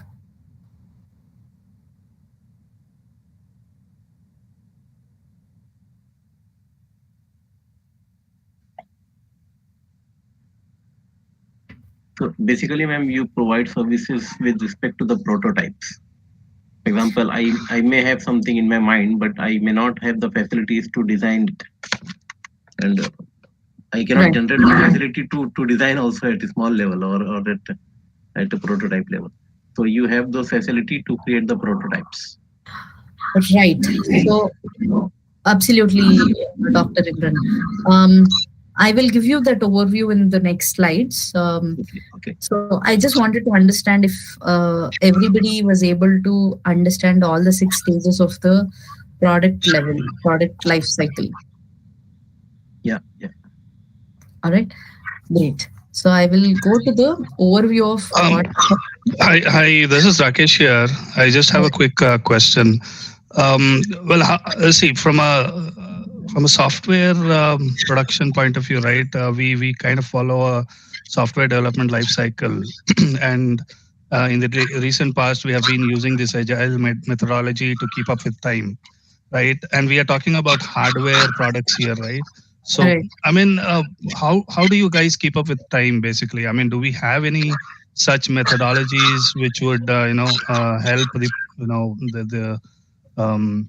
the team to keep up with time? Because if it's a physical product, it might take a couple of years to eventually reach to the production phase, right? So, I mean, do you have any thoughts or any observations there? In the hardware prototyping stage, right? So we are actually keeping a target of batch production level. If we are able to do a batch production within a span of, we are doing the sprints similar to the software production level. We are also doing a sprint of short batch production that we are looking at. So in the hardware also, we are actually trying to follow the agile methodology in terms of hardware, trying to implement that hardware thing. So unfortunately, in India, we don't have much of R&D centers in India. We all are into the service sector, are all into the mechanical sector where we do batch productions only.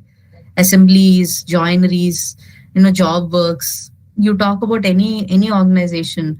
So the R&D takes a lot of energy, lot of effort. It does involve a lot of resources. That is why failing faster is very important in prototyping stage for the hardware thing.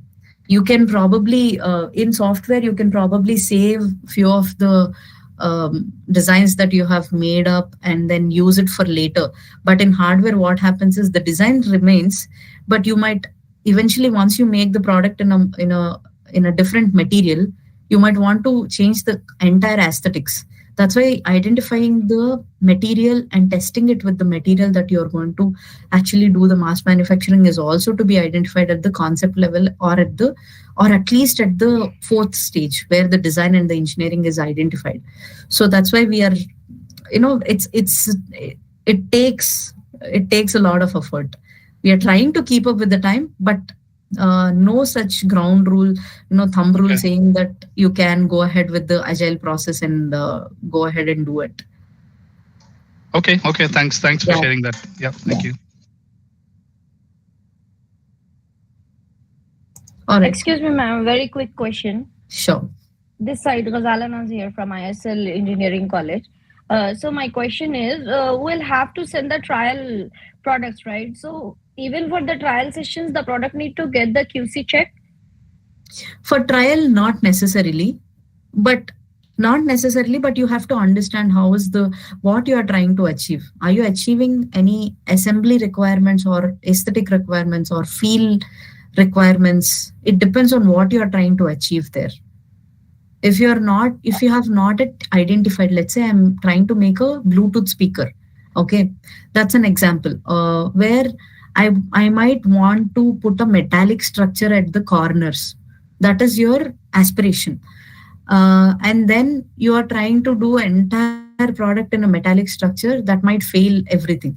So you will come back and say that, oh, you know what, I have made this and it's giving me a shock. I don't want to go with a metallic structure and I want to just go with a wooden structure. Or I might want to go with a plastic structure. It depends on what material and what technology you are trying to achieve. And with that iteration, that particular experimentation, if you are trying to achieve, you have to define your goal there. If you are able to define that goal, and if you are able to understand that is achieved, the QC is must. Okay, otherwise, QC is not necessary.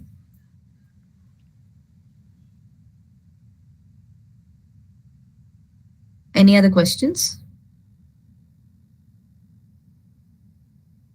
No problem. I will take the questions. You can stop me anytime.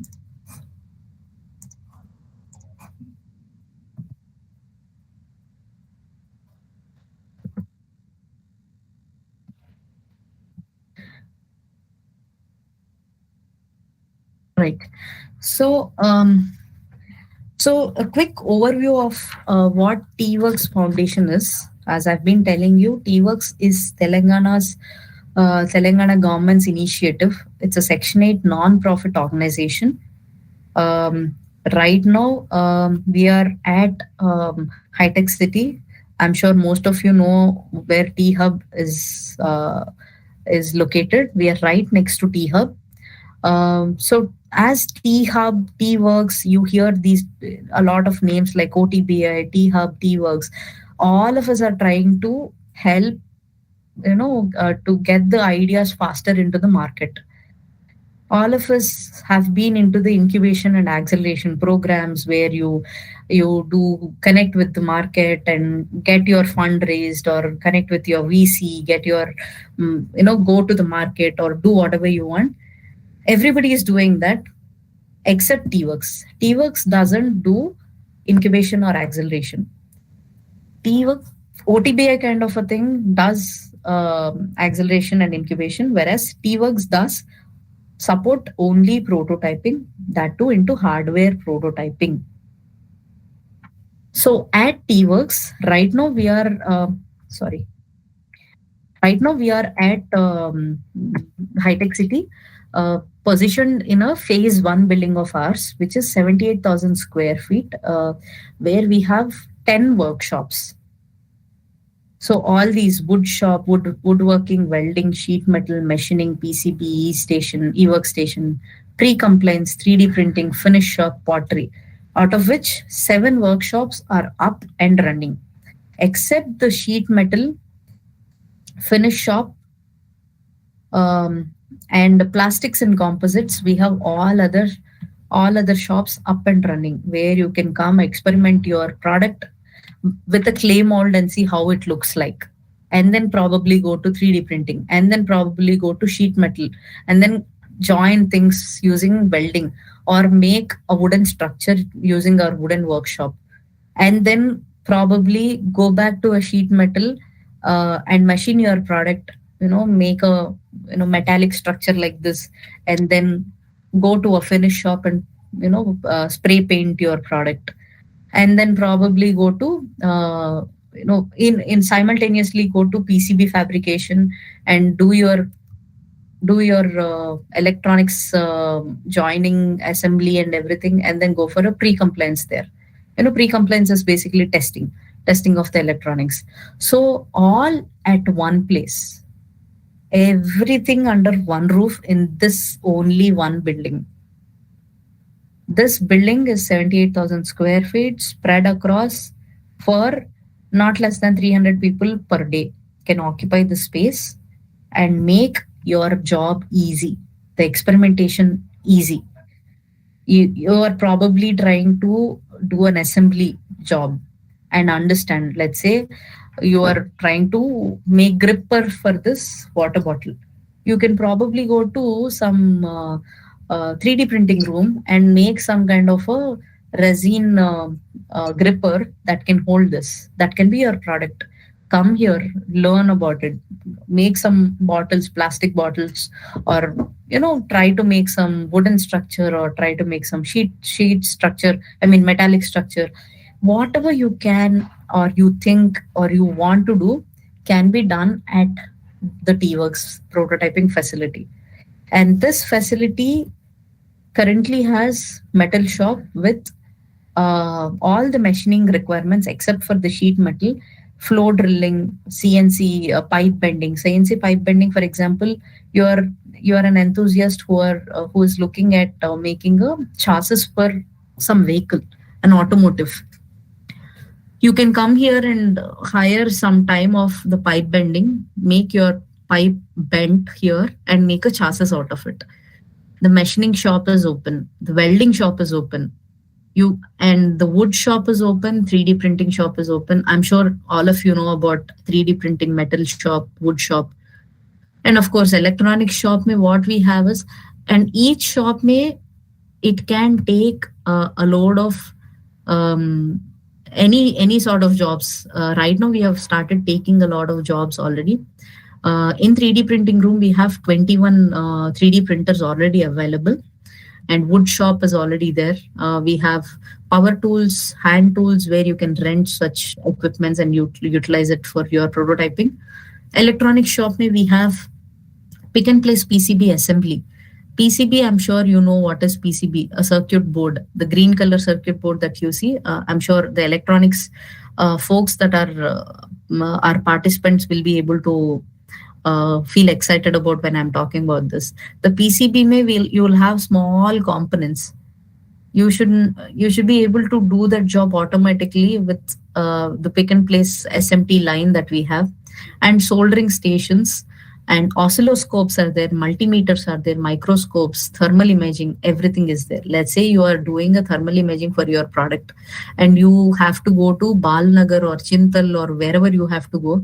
The MSME will say, no, I'm going to charge you bomb. Come here, take only that particular service and pay for it and utilize that service. We have a couple of other shops, as I told you. The pottery shop is up and running. Machining, you have all welding, sheet metal, and sheet metal is yet to come. We are trying to get that sheet metal. And in 3D printing, we have the metal 3D printing also coming up by end of this year. And laser room is up and running. Laser room is something where you can check your 2D design.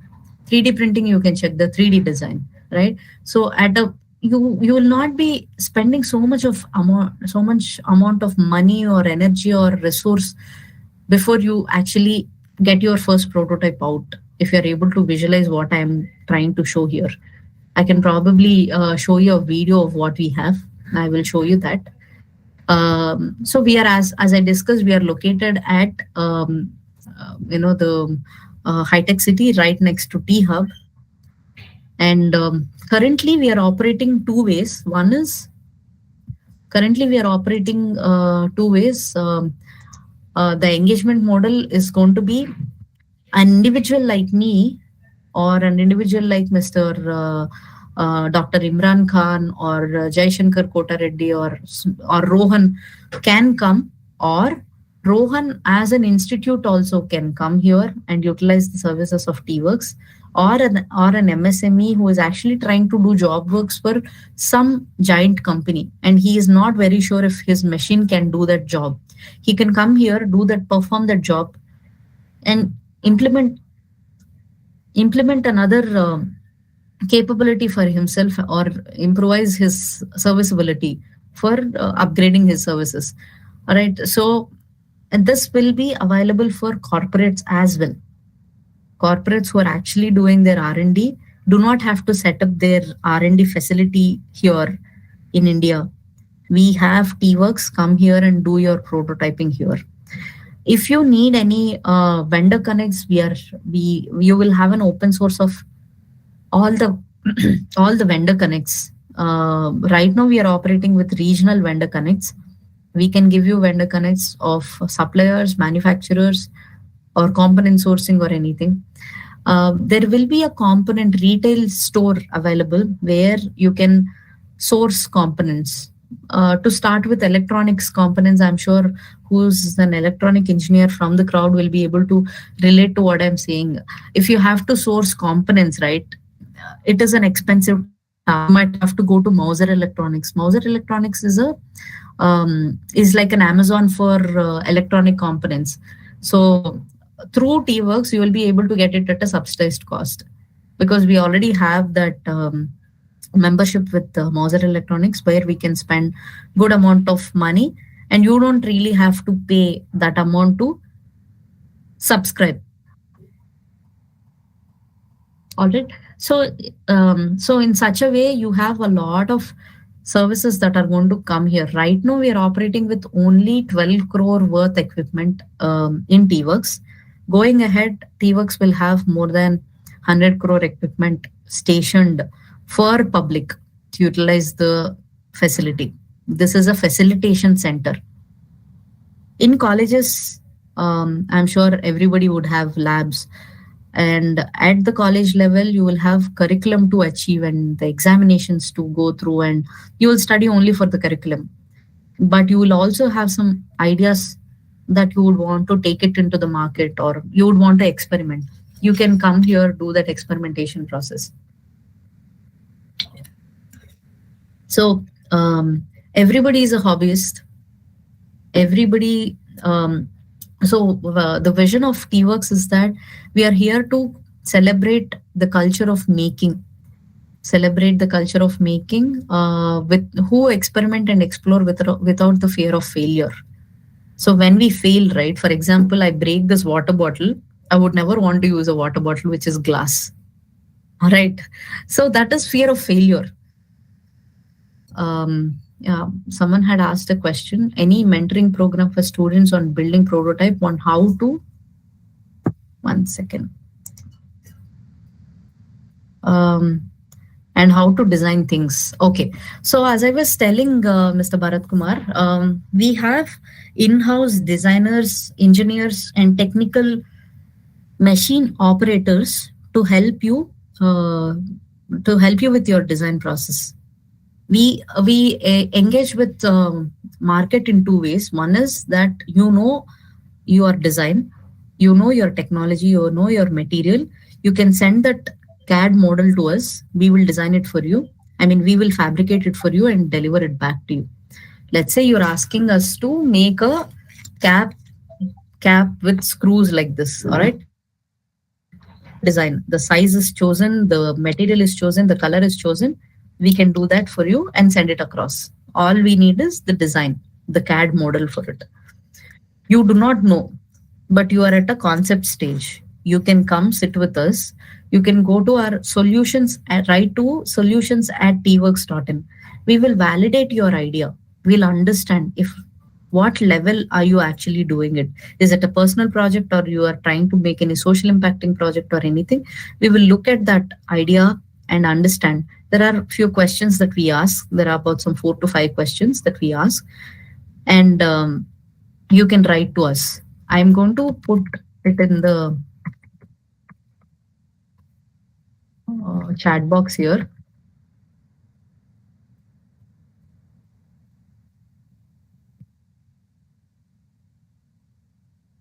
These are the 2 email IDs that you can write to us. I'm also giving you a link to our website.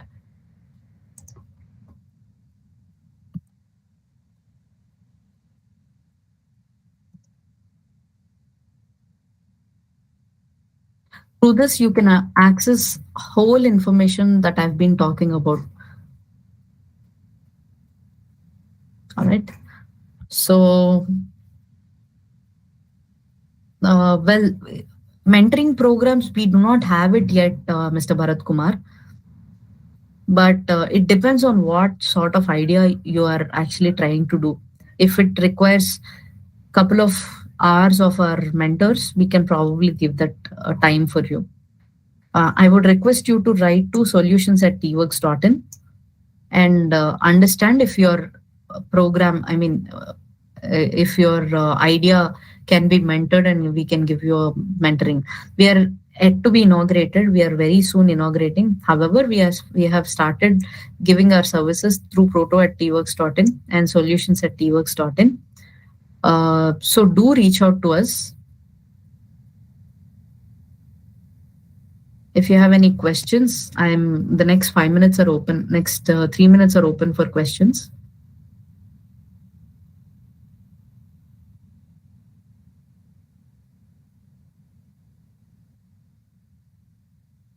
So it's just a hardware, basically, facilitation center, right? So that's right. They're not. It's not into the software side. That's what is clear about it. This is not into software. Yeah, T-Hub is into the software and T-Works into the hardware. Correct. Correct.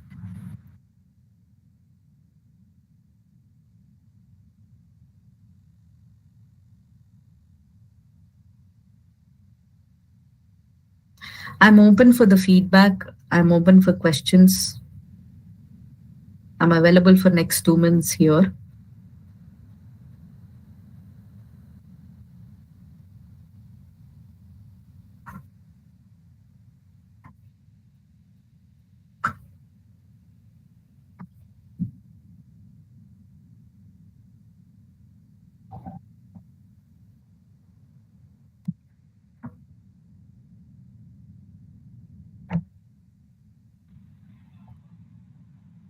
Good afternoon, ma'am. This is Venugopal. Hello, Mr. Venugopal. I'm calling from Anu Technologies, Anu Tech. Actually, I'm in a prototype designing. Right now, my project is USMPS. Right now, your project is? USMPS. Uninterrupted switch mode power supply. Okay, okay. Yeah, I'm a pre-incubator in Osmania University Incubation Center. All right.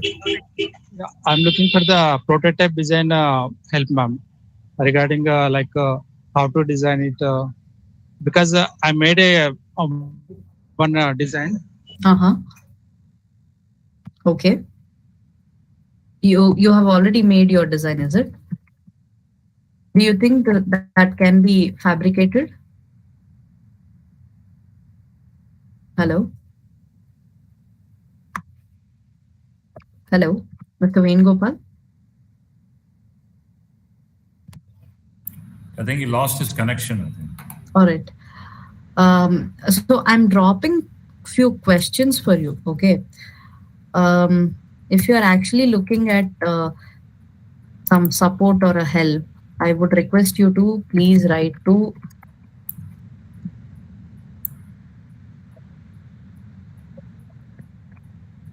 solutions@tworks.in. Solutions@tworks.in with details about yourself and and answer the below questions. Okay.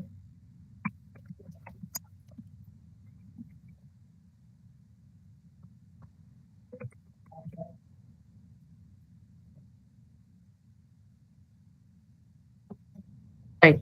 So I've posted the questions to you all. And I'm also available on LinkedIn with the name Tejaswini Kidambi. My name is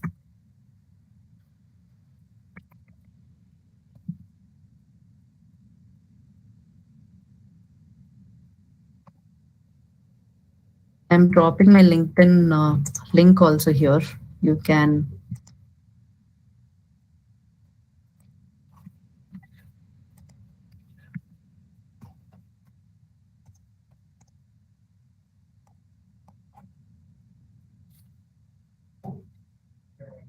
well, I hope you all had some insights about hardware product and prototype development. All right, product. I would say it's not a. I did not touch the product development yet, but the stages of product development were touched. So I would request you to give me a feedback. You can write to me on. I'm available on tejaswini@tworks.in. You can give me a feedback on how you like the session. If you did not like, also please give a thumbs down and say that, oh, I did not like the session or anything. Well, is there anything else that I can help you with?